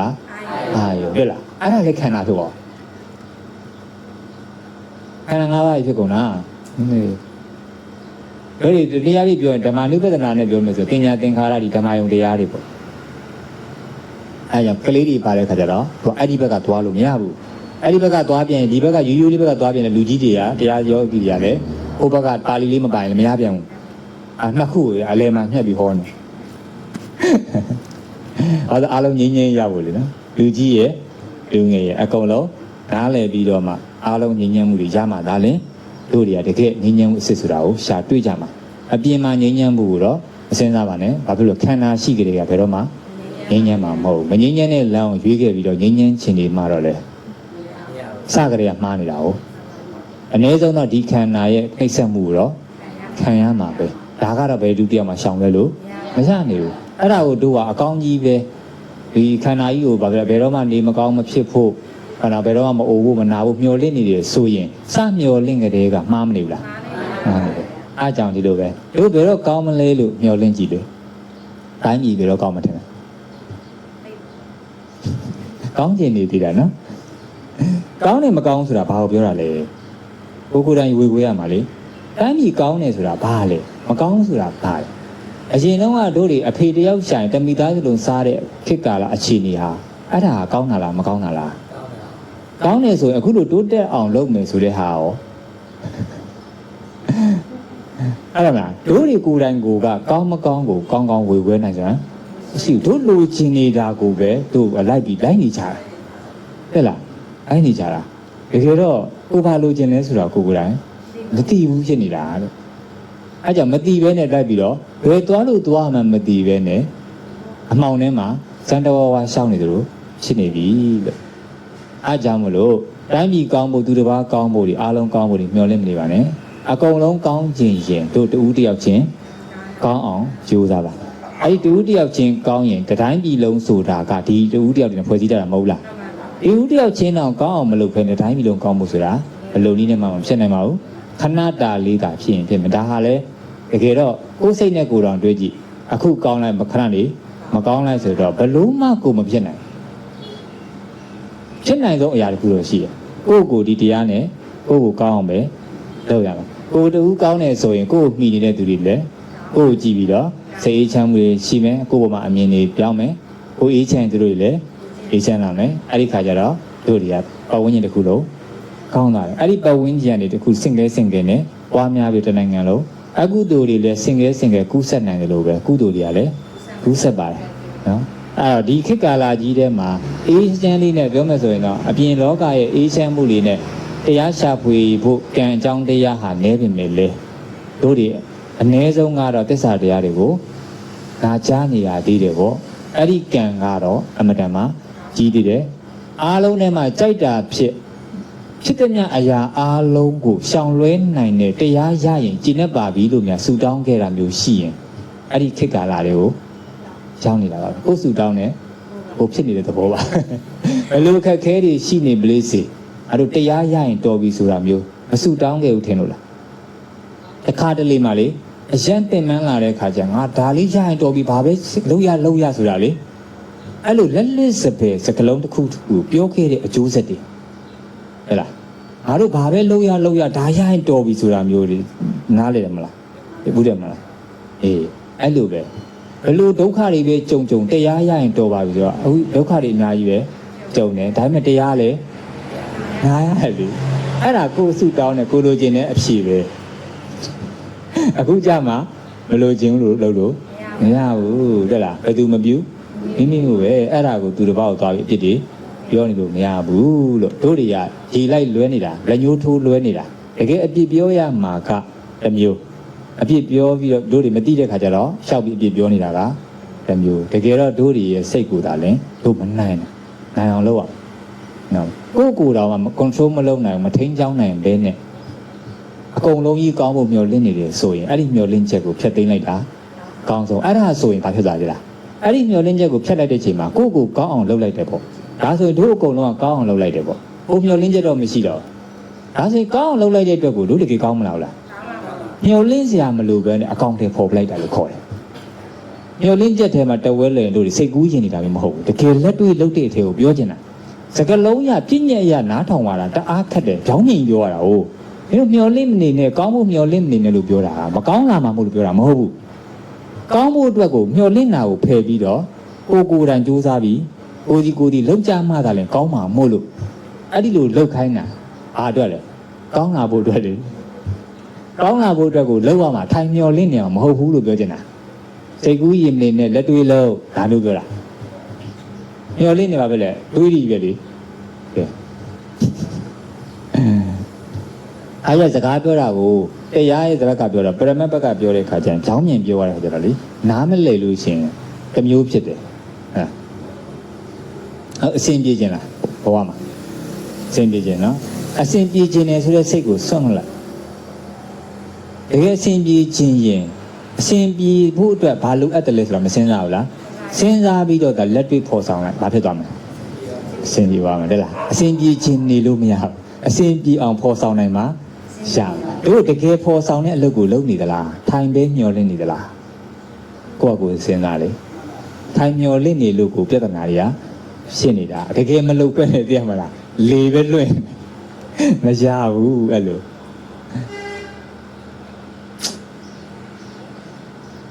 အဲ့တော့တကယ်ဖြစ်ချင်တကယ်လုပ်မယ်ဆိုရင်ရောတကယ်ဖြစ်မှာလားလို့မေးတာအဲ့တော့တရားမရှိအဲ့ဒီနေရာမှာတအားခက်တယ်တဲ့တို့လုပ်တာပဲဘာလို့မဖြစ်တာလဲဆိုတော့တို့လုပ်တိုင်းဖြစ်တာမှမဟုတ်တာကိုလုပ်တိုင်းဖြစ်တယ်ဆိုအတ္တတွေဖြစ်ကုန်မယ်လေဘုရားအနတ္တလို့ဟောထားတဲ့ကိစ္စတို့လုပ်တိုင်းမဖြစ်ဘူးမလုပ်လို့လည်းမရဘူးတို့ဒီကိုဗစ်ကာလမှာဒီလိုခေတ်ကာလမှာကဲတို့စီးပွားအောင်မြင်နေတယ်ပေါ့အောင်မြင်နေတဲ့လမ်းမှာကိုဗစ်ဖြစ်တယ်အခုလိုစီစည်းတွေကမောက်ကမတွေကဘာလုံးဖြစ်တဲ့အခါမှာကဲကိုလုပ်ချင်တယ်လို့အားကြောင့်မလို့ကိုလုံနိုင်နေဆိုတာကဖြစ်တဲ့အချိန်လေးလောက်ပဲမာနာဖြစ်တာအဲ့ဒီဟာလေးလည်းပြက်သွားကိုလုံချင်တယ်လို့မရမှမှန်ချတာတို့ဖြစ်ချင်တယ်ဖြစ်လို့မရဘူးလောက်တိုင်းလည်းမဖြစ်ဘူးဆိုတာကိုသူကလက်ကိုခံပြရတာအမှန်တရားကြီးကိုအဲ့တော့တို့တွေအခုအားထုတ်နေရတာအမှန်အမှန်တိုင်းနားလည်အောင်သင်ယူနေရတာတလားအဲ့တော့အမှန်အမှန်တိုင်းပြောရတဲ့ခါကျတော့သူကလူတွေကြိုက်အောင်ပြောရတာမျိုးဟောရတဲ့တရားမဟုတ်ဘူးဒါအမှန်တရားပါဆိုတာကိုပြောပြတာလူတွေယုံအောင်ပြောရတာလည်းမဟုတ်ဟုတ်လေလူတွေယုံအောင်ပြောနေရလည်းမဟုတ်လူတွေကြိုက်အောင်ပြောနေရလည်းမဟုတ်ဒါအမှန်တရားပါလို့ပြောပြတာအဲ့ဒီအမှန်တရားကိုကိုယ်တိုင်ယောဂီတွေကိုယ်တိုင်ကဟုတ်မဟုတ်ကိုစမ်းစစ်ရအဲ့လိုသွားတာအဲ့တော့လူတွေကြိုက်တာမကြိုက်တာတွေဘာမှအဲ့ဒါတွေမဆိုင်ဘူးဟုတ်လားလားလေအောင်ဒီအမှန်တရားယူချပြတယ်ယောဂီတွေနဲ့ဒီအမှန်တရားကိုဒါဟုတ်တယ်ဒီအမှန်တရားကိုသိသွားရင်တို့တွေဘာတွေကြိုးခံစားဝင်ရလဲစိတ်အေးချမ်းမှုတွေရတယ်ကိုဘဝကိုဘယ်လိုရက်တည်ရမလဲဆိုတာတွေကိုကောင်းကောင်းကြီးနားလည်လာတယ်အဲ့တော့ဒါဟာတကယ်လိုက်နာစီးပူးတင်တဲ့တင်ယူတင်တဲ့အရာတွေပဲလို့နားလည်လာတယ်နားလည်တိုင်းကျင့်တိုင်းမှာကိုယ့်ရဲ့အစိတ်အေးချမ်းလာတဲ့ခါမှာဒီတရားတွေကိုနာကြားခွင့်ရတာတို့တွေအမတန်မှကံထူးတယ်ဆိုတာကိုဖြစ်လာတယ်ခါကြလို့ရှိရင်မြန်မာပြည်မှာလူဖြစ်ရတာကောင်းတယ်လို့ကောင်းလားလို့ရွေးတိုက်တာတွေစကားရပြောကြတာတွေရှိတာပေါ့နော်စကားရလေးတွေစနောက်ကြတာတွေရှိတယ်အဲဆိုတော့မြန်မာပြည်မှာလူဖြစ်တာအကောင်းပေါ့ပြောချင်တာတကယ်တော့မဟုတ်ပါဘူးကိုယ်စိတ်ငြိမ်းချမ်းအောင်မလုပ်နိုင်ဘူးဆိုရင်ဘယ်နေရာပါပဲနေနေအဲ့ဒါအမှန်တရားပဲမြန်မာပြည်မှာဖြစ်တာမဖြစ်တာကအမှန်တရားမဟုတ်ဘူးအဲ့တော့တို့တွေကယဉ်ကျေးမှုရဲ့စကားလောကီမှာပြောတဲ့အပြောတွေအမှန်တရားရဲ့ရှိတယ်အဲ့ဒါဘာလဲဆိုတော့တို့တွေအခုလိုလက်ပိုက်ပြီးနေတယ်ဟုတ်နော်လက်ပိုက်ပြီးနေတဲ့ခါစာသင်ကျောင်းမှာလက်ပိုက်ပြီးနေရင်အာသင်္ကေတဆရာမရှိမှာလူတည်မှုဟုတ်တယ်နော်ဟုတ်ပြီတို့လုပ်ငန်းကြီးတွေလုပ်တဲ့အခါလုပ်ငန်းတွေမှာတို့တွေနေပင်မှာအဲ့လိုလက်ပိုက်ပြီးသွားနေပါထင်ဟိုကဆက်လူကျက်စကားပြောတော့အေးစီဘယ်လိုထင်လဲအဲ့နော်ဒါသူတို့ကိုမထီမဲ့မြင်ပြုတယ်နိုင်ငံသားမှာလည်းမထီမဲ့ပြုတဲ့အနေထားပဲဒါဆိုရင်ဒီလက်ပိုက်ပြီးနေတာဟာအမြဲတမ်းမှန်မနေဘူးသူကလူမှုပတ်ဝန်းကျင်လေးတစ်ခုအတွက်ပဲယဉ်ကျေးမှုတစ်ခုအနေနဲ့ပဲအတိုင်းဝန်းလေးတစ်ခုအတွက်ပဲမှန်တာအဲ့ဒါကိုအမြဲတမ်းမှန်တယ်လို့ပြောတာမဟုတ်ဘူးတရားဆိုတာကအမြဲတမ်းမှန်ကန်တာဘယ်ကာလတွေရွေးရှားပလိစီမှန်ကန်တာမျိုးကိုပြောတာ တို့ကအခုလက်ပိုက်ပြီးနေတာကကြတော့တို့ဒီစာသင်ခန်းထဲမှာပဲဖြစ်ချင်တယ်ဖြစ်မယ်အဲ့ဒါကရှင်ကျေးမှုတစ်ခုပဲအဲ့ဒါအမှန်တရားဟုတ်မလို့ဟဲ့လားတခြားနေရာသွားရင်ဒါတော့လုပ်လို့မရဘူးဟုတ်နော်အဲ့ဒါကြောင့်မလို့ပြောချင်တာကအမြဲမှန်ကန်တယ်ဆိုတာအမြဲတမ်းတော့မှန်တယ်လူတိုင်းအတွက်အားလုံးအတွက်မှန်တာအဲ့ဒါမှအမှန်တရားလို့ခေါ်တာတို့တွေဒီမှာရှိတဲ့အကုန်လုံးပဲဒီခန္ဓာရထားတဲ့တော့တို့တွေအိုနာတေနဲ့ကင်းမှာမလားကင်းဘူးအဲ့ဒါအားလုံးတည်းမမှန်ဘူးလားတဲ့လားအဲ့ဒါအမှန်တရားပဲအဲ့ဒါတရားဆိုတာအမှန်ကိုအမှန်တိုင်းပြောပြတာဒါပေမဲ့လူမကြိုက်ဘူးအဲ့ဒါတခါကြလို့ဦးဇင်းတို့ကအများကြီးလူတွေရဲ့ level နဲ့ပေါ့နော်လက်ခံနိုင်စွမ်းရှိတဲ့ level နဲ့ကိုဦးဇင်းတို့အများကြီးရှော့ဟောရတယ်အများကြီးရှော့နောက်ဆိုမခံနိုင်ဘူးလေနော်တဲ့ပြောလေမခံနိုင်လေပဲတကယ်အမှန်ပြောတာအမှန်ပြောလို့မခံနိုင်ဆိုတော့တို့ကအမှားပြောမှခံနိုင်တာလားပေါ့ပြန်ပေးတာပါဗျာအဲ့တော့အမှန်ပြောတဲ့ခါကျတော့အဲ့ဒီအမှန်တရားကြီးကအမှန်တိုင်းနားမထောင်တတ်ဘူးနားမထောင်တတ်တော့ငါ့ကိုပြောတယ်လို့ထင်တာဟောမှဆိုပါစို့နင်းရုပ်ကြီးကလည်းကြည်အောင်နေမှမျက်နှာချက်ကြီးကြာနေတာပဲအကုန်လုံးကအောက်ပြေးပြီးတော့သိမလားမဲဟိုကွက်ပြီးတော့ယိုစိတ်နေပြီလို့ပြောတယ်ဆိုပါစို့ဒါကဒီမှာရှိတဲ့ပျက်စီးနေတဲ့သဘောနဲ့ခန္ဓာရဲ့ပျက်စီးနေတဲ့သဘောနဲ့ပြောတာခန္ဓာကိုပြောတာဒါပေမဲ့ငါ့ကိုပြောတယ်လို့ယူလိုက်ရင်အဲ့ဒီမှာအယူကမှားသွားတော့ငါနဲ့ယူလိုက်တယ်နဲ့ဒေါသစိတ်ကအစင်မပြေဘူးဖြစ်သွားခန္ဓာနဲ့ယူငါတို့ခန္ဓာကိုယ်တွေကဒီလိုပဲအဲ့ဒါဒီအိမ်ကြီးမှာလည်းဒီအိမ်ကြီးလည်းအိုမင်းယိုရင်ပျက်စီးတယ်လို့ပဲကိုယ်ခန္ဓာကိုယ်ကြီးကလည်းဒီလိုပဲယိုရင်ပျက်စီးလာပါလားဆိုတာကိုထပ်တူထပ်မြတန်ဝေကရစရာအနေနဲ့ယူမယ်ဆိုလို့ရှိရင်ကောင်းတယ်ငါလိုပဲကိုယ့်ရဲ့မိသားစုတွေကလည်းဒီလိုပဲပျက်စီးယိုရင်တက်တဲ့သဘောတဘာဝကြီးရှိတယ်ဒါတွေအားလုံးဟာသူ့ရဲ့ဖြစ်ချင်းပြက်ချင်းသဘောတွေအခိုက်အတန့်လေးမျှတာပဲဒါကိုငါတို့တွေတွေ့တာနေမယ်ဆိုရင်ဘယ်တော့မှလွတ်လန်းရှိမှာမဟုတ်ဘူးအဲ့ဒီအခိုက်အတန့်လေးကိုအခိုက်အတန့်လို့နားလည်ပြီးတော့ခိုက်တန့်လောက်ပဲသဘောထားမယ်ဆိုရင်ကြာကြီးမတွေ့တာမိဖို့ဒါမျိုးနှလုံးသွင်းခိုင်းတာအဲ့လိုနှလုံးသွင်းဖို့အတွက်ကိုပြောရတဲ့အခါမှာတို့တွေနှလုံးမသွင်းတတ်လို့ရှိရင်ကုသိုလ်ဘက်ကိုတရားဘက်ကိုမရောက်ဘဲနဲ့အကုသိုလ်ဘက်ကိုစိတ်ပြောင်းသွားတယ်အဲကြောင့်မို့တခါလေးကြားလို့ရှိရင်လူတွေတရားဟောတဲ့အခါမှာသူတို့ရဲ့ခန္ဓာရည်ဘယ်လောက်ရှိတယ်လဲဆိုတာကိုကြည့်ပြီးတော့မှသူတို့နဲ့ကိုက်ညီတဲ့အရာတွေကိုရွေးချယ်ပြီးတော့ပြောတာတခါကြက်နဲ့ခဏနာပြောတာခဏနာပြောမှသူကတစ်သက်လုံးရှင်တွေကိုရောက်ပြီးတော့လေရောက်ပြီးတဲ့ခါတော့အဲ့ဒီဟာလည်းကြုံတိုင်းမှသူကမလုပ်တော့အဲ့လိုမျိုးကြီးလေဟောကပြောတဲ့နေရာမှာမတူနေဘူးပေါ့နော်မတူနေဘူးဒါပေမဲ့ယောဂီတွေနေနားလည်ရမှာကဘယ်လိုပုံစံတွေပဲပြောဦးဇင်းတို့ဆိုတာကလူတွေကတတ္တဝါတွေကဒုက္ခတွေအေးဖို့တရားလမ်းကြောင်းပေါ်ကိုရောက်စီခြင်းလို့ရှုထောင့်ပုံစံမျိုးနဲ့ဟောတယ်ဆိုတာကိုနားလည်ရမှာအခိုက်အတန့်ကိုယ်စိတ်ရဲ့မကျေနပ်တာတွေဖြစ်ခဲ့တယ်ဆိုရင်တော့မှအဲ့ဒီဟာကိုထောက်ဆပြီးတော့သူကဘယ်လိုထောက်ဆလဲဆိုတော့ဦးဇင်းတို့အားကြလို့ရှိရင်နတ်တွေကိုဘယ်လိုမျိုးပေါ့ဘောတရားတစ်ခုပေါ့လေနော်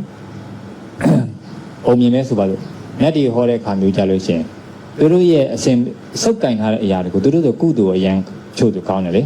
အဲ့ဒါသူတို့စုပ်ကင်ထားတဲ့အရာတွေကိုအပယ်မလွတ်နိုင်ဘူးလို့ပြောတဲ့ခါကျရင်သူတို့ကလုံးဝကိုမခံနိုင်သူတမထဝိဇ္ဇာတွေရှိတယ်သူတို့ပြောတယ်မင်းတို့ဘယ်လောက်ရှိပြီလဲကျင်တာ900ရှိပြီဆိုတော့900ရှိပြီဆိုရင်တမထတွေအဲ့ဒီဟာလမ်းကြောင်းမမှန်နေဘူးလို့ပြောတော့သူတို့ကငါတို့ဒီလောက်ကျင်လာတာမမှန်ကြအကြောင်းမရှိဘူးဒါကိုဟောတဲ့သူကဘယ်လဲလမ်းကြောင်းတရားဟောမှားနေပြီလို့ထင်တယ်မလားအဲ့တော့အဲ့ဒါတွေကလွဲနေတယ်အဲ့ဒါတွေအပယ်မလို့ဖူးလို့ခါခါတီးတီးဒဲလဲပြောလဲပြစ်လဲပြစ်လိုက်ဘာဖြစ်လာဒေါသခါထွက်သွားတွေ့လားလို့900ကျင့်လာတဲ့အရာတော့တန်ဃာပေါ်မှာစိတ်ကွက်သေးတယ်ဆိုတော့မင်းဟာကအားကိုးရဖြစ်ပါမလားလို့အဲ့ကြမှာပြန်ဆင်ကျင်တာ။ငါတို့900လောက်ကျင့်တာဟုတ်ပြီလို့ထင်နေတာ။တန်ဃာပေါ်မှာတော့မှဒီစကားလေးကြားတော့ငါကိုကျင့်တဲ့အကျင့်ကိုထိလိုက်တယ်နဲ့တန်ဃာကိုတော့မှဒေါသဖြစ်ပြီးအပယ်ထိငါတို့ရောက်သွားနိုင်ပါလားဆိုတာအဲ့ကြမှာလက်တွေ့ပြတွေ့သလားလို့မင်းတို့အဲ့ဒီရဲ့ဟာတွေဉာဏ်မဖြစ်ဘူးဒိဋ္ဌိမပြုတ်ဘူးဆိုလို့ရှိရင်အပယ်လေးပုံမျိုးသေအောင်ကျင့်900ကျင့်မင်းတို့ကြိုက်တဲ့လောက်ကျင့်အပယ်မလွတ်နိုင်ဘူးတကယ်တော့ဘာဖြစ်လဲသူတို့အပယ်လွတ်ဖို့အတွက်ကိုဒီလန်းရောက်ဖို့အတွက်ကိုကို့မှာကအဲ့လိုမျိုးဟောရတဲ့အပိုင်းထိတ်တိုက်ဟောရတဲ့အပိုင်းတွေရှိသေးတာလို့ပြောချင်တာဒါကကြတော့နားထောင်မှုတဲ့ပုံမြင်တစ်ခုအနေနဲ့ပဲနှလုံးသွင်းလိုက်ပါနော်နတ်မို့ဆိုဘုန်းကြီးက net တွေမြင်ရလားဘာလဲဘာမှမြင်အောင်ဒီခါကျလူတော်တိတ်မမြင်အောင်မျက်လုံးတွေဝါးအဲ့တော့သူကတခါကျတရားအနေနဲ့ပြောပြနားလည်အောင်ပြောတဲ့ခါမှာဥပမာပေးရတဲ့သဘောပါပဲဟုတ်လားညဘုန်းကြီးလိုက်ပြဿနာရှာနေမှာဆိုလို့အဲ့တော့ဒီနေ့ပါရအားရလိုက်အာယုံနဲ့စိတ်အာယုံနဲ့စိတ်ကွဲမှဟုတ်လားဒါရှိရလေအခုဆရာတော်ကြီးရားရည်လေအာယုံနဲ့စိတ်ကွဲအောင်ကြိတ်တီးဟိမ့်မခေါ်သည်လို့အာယုံနဲ့စိတ်ကွဲမှကိုသူက င်ပြေတာ哦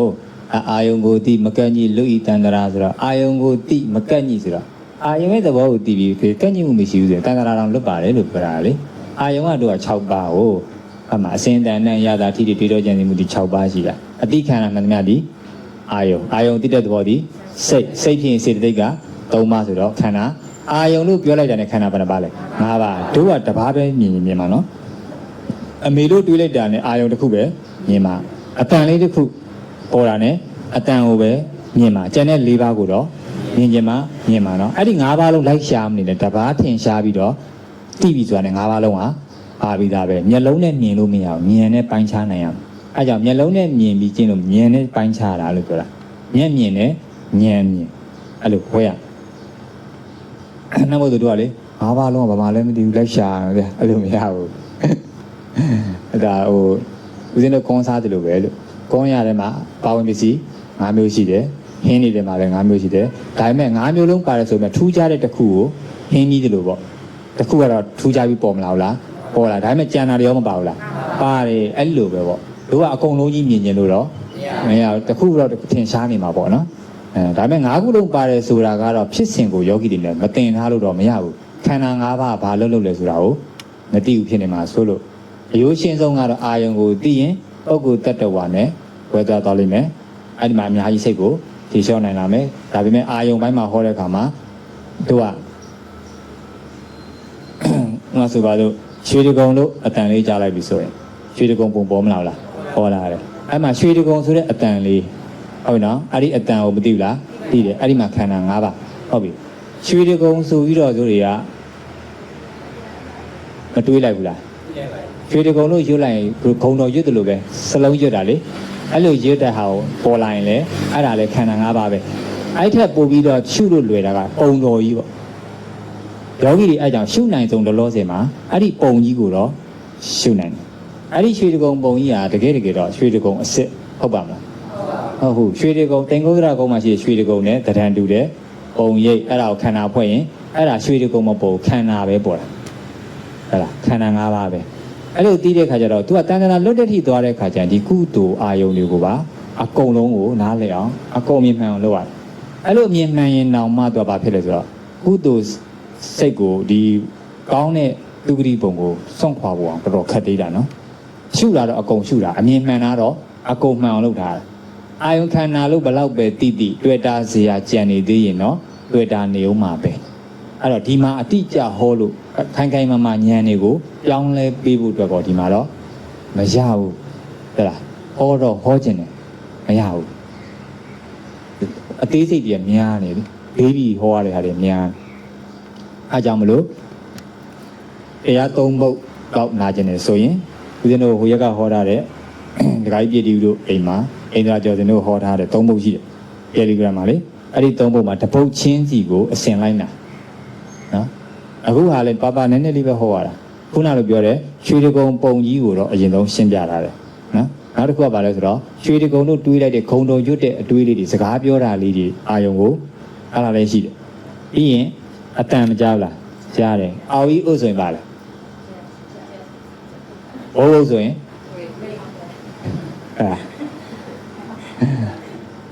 အဲ့ဒါလေးသူက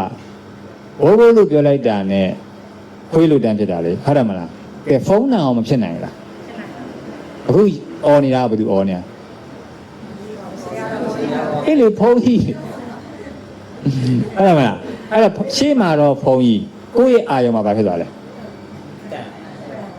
ဟာဘိုးဘိုးဆိုရင်ပါလေခုနတော့ခွေးဖြစ်သွားတာလေဟုတ်တယ်မလားအဲ့တော့ရှေ့မှာတော့ဖုန်းကြီးဒါဆိုရင်ဖုန်းကြီးကိုမြင်ရင်းနဲ့ခွေးလို့အာယုံပြုတ်လိုက်တာအကုသို့မဖြစ်ဘူးလားလို့မေးစရာရှိတယ်ဟုတ်လားအဲ့ဒါမျိုးကြရင်မဖြစ်ဘူးနော်ဘာလို့ရည်ရွယ်တာမဟုတ်ဘူးလေဟိုကအတန်ကိုပဲဟိုမှာလောက်ပြီးတော့ဟိုအာယုံပဲပြုတ်လိုက်တာဟိုအာယုံမှာကခွေးအာယုံကိုပြုတ်လိုက်တာပြုတ်လိုက်တဲ့ခါကျအဲ့ဒီခွေးကိုခန္ဓာ၅ပါးလို့မသိရင်တကယ်ခွေးလားကရဏီပုံရိပ်လားကရဏီပုံရိပ်တကယ်ခွေးမလားဘူးအဲ့ဒီပုံရိပ်ကိုအာယုံလို့သိလိုက်ရင်ခန္ဓာ၅ပါးပေါ့မဟုတ်လားခွေးမဟုတ်ဘူးခန္ဓာ၅ပါးဆိုတော့တေကန်ဒီမှာခွေးတွေဝယ်တွေမလားဘူးအခုလေလာလို့လားခွေးတွေဝယ်တွေမလားဘူးခန္ဓာ၅ပါးပဲလာအဲ့ဒီနေရာမှာတို့တေကန်ဒီမှာနော်ဘဝကူးနော်တ တောက်เสียပြီအဲ့နားလေးတွေမှာလေဒီကနေ့မှာခွေးပေါ်လာလို့ခွေးသွားဖြစ်တယ်လို့တော့ယူလို့မရပါနဲ့အယူမှားသွားတဲ့တိရစ္ဆာန်ပုံလေးအပယ်လေးပုံကိုဆက်ရောက်တာအဲ့လိုကြီးတယ်ဒီမှာတို့ကြားဘူးတာပဲလေဟိုမှာဆရာလေးတစ်ပါးအိမ်မြောင်ကန်ကြွတ်ကြားလို့တခါတည်းဒီကနေ့မှာသုတိသေးကြတယ်ကျွန်တော်တိရစ္ဆာန်သွားဖြစ်တာဟာလားအကြားတော့ကြားလိုက်တယ်ဘိုးတို့တော့ကြားတယ်တို့မှဒီမှာခွေးလာပေါ်တယ်ကိုမြင်ဘူးထားတယ်ခွေးကိုဆွဲလန်းဘူးထားတယ်တွေ့ဘူးထားတယ်ခွေးပုံစံပေါ့ကိုမြင်ဘူးထားတဲ့ခွေးလာပေါ်တယ်ဟုတ်ပြီနော်လာပေါ်တဲ့ချိန်မှာအိုမာကညံမရှိတော့တကယ်ခွေးလို့အယူမှားသွားတယ်အခုကတကယ်ခွေးလားခန္ဓာ၅ပါးကြီးလား၅ပါးခန္ဓာ၅ပါးမှန်ထဲမှာပေါ်တဲ့ခါကျတော့ပုံစံတွေတော့မတူပဲတစ်မျိုးတည်းပဲဘာပဲပေါ်လာအုံရိပ်တစ်ခုပဲဓာကြီးကိုမှန်ထောင်လိုက်ဒီရေဘူးလေမှန်ထဲမှာဆိုရင်အုံရိပ်ပဲမိန်းကလေးလည်းပုံရိပ်ယောက်ျားလေးလည်းပုံရိပ်ဖုံးကြီးလည်းပုံရိပ်အထဲမှာယောက်ျားကြီးမှခွဲသေးလားအေးအဲ့လိုပဲပေါ့ဥပ္ပါအာယုန်လေးတခုမတူဘူးလို့ထင်ရပေမဲ့တူတာတစ်မျိုးတော့ရှိအဲ့ဒါတွေအလုံးဒီခန္ဓာ၅ပါးတွေကြီးပဲဟုတ်လားအဲ့လိုမြင်ရမှာလို့ပြောတာတို့ကပုံစံမတူတဲ့နောက်ကိုရှောက်လိုက်ရင်တော့လွဲသွားမှာပေါ့နော်အဲ့ကြောင့်ခွေးပဲပေါ့ဝက်ပဲပေါ့အဖေပဲပေါ့အမေပဲပေါ့ဖះပဲပေါ့အလုံးဒီအာယုန်ခန္ဓာတွေကြီးပါပဲအဲ့တစ်မျိုးတည်းပဲဒါချုပ်ပြီးပြောလိုက်တာအဲ့ဒါကရှုလို့လွယ်တယ်လို့ခုနလိုဂုံတော်ရွတ်တာလေရှုရမှာအဲ့နှစ်ခုလုံးကိုနားလည်ပြီးတော့မှကြားကမြင်မြင်ကအော်ကြီးဥစ္စာပါလေဟုတ်ပြီကြက်ကတကယ်ကြက်လားအာယုံခန္ဓာဟုတ်ပြီနောက်တစ်ခါအော်ကြီးဥစ္စာရင်တဲ့လားအတန်ဖြုတ်ရတယ်ဟိုကောင်မတွေ့တော့ပုံကကြက်မဟုတ်ဘူးလို့ဆွဲရဒီဘက်ကဖြုတ်လဲဖြုတ်လိုက်ကိုတွေ့မှုဖြုတ်လဲဖြုတ်လိုက်ကောကြားတဲ့ကောင်ကိုအာယုံက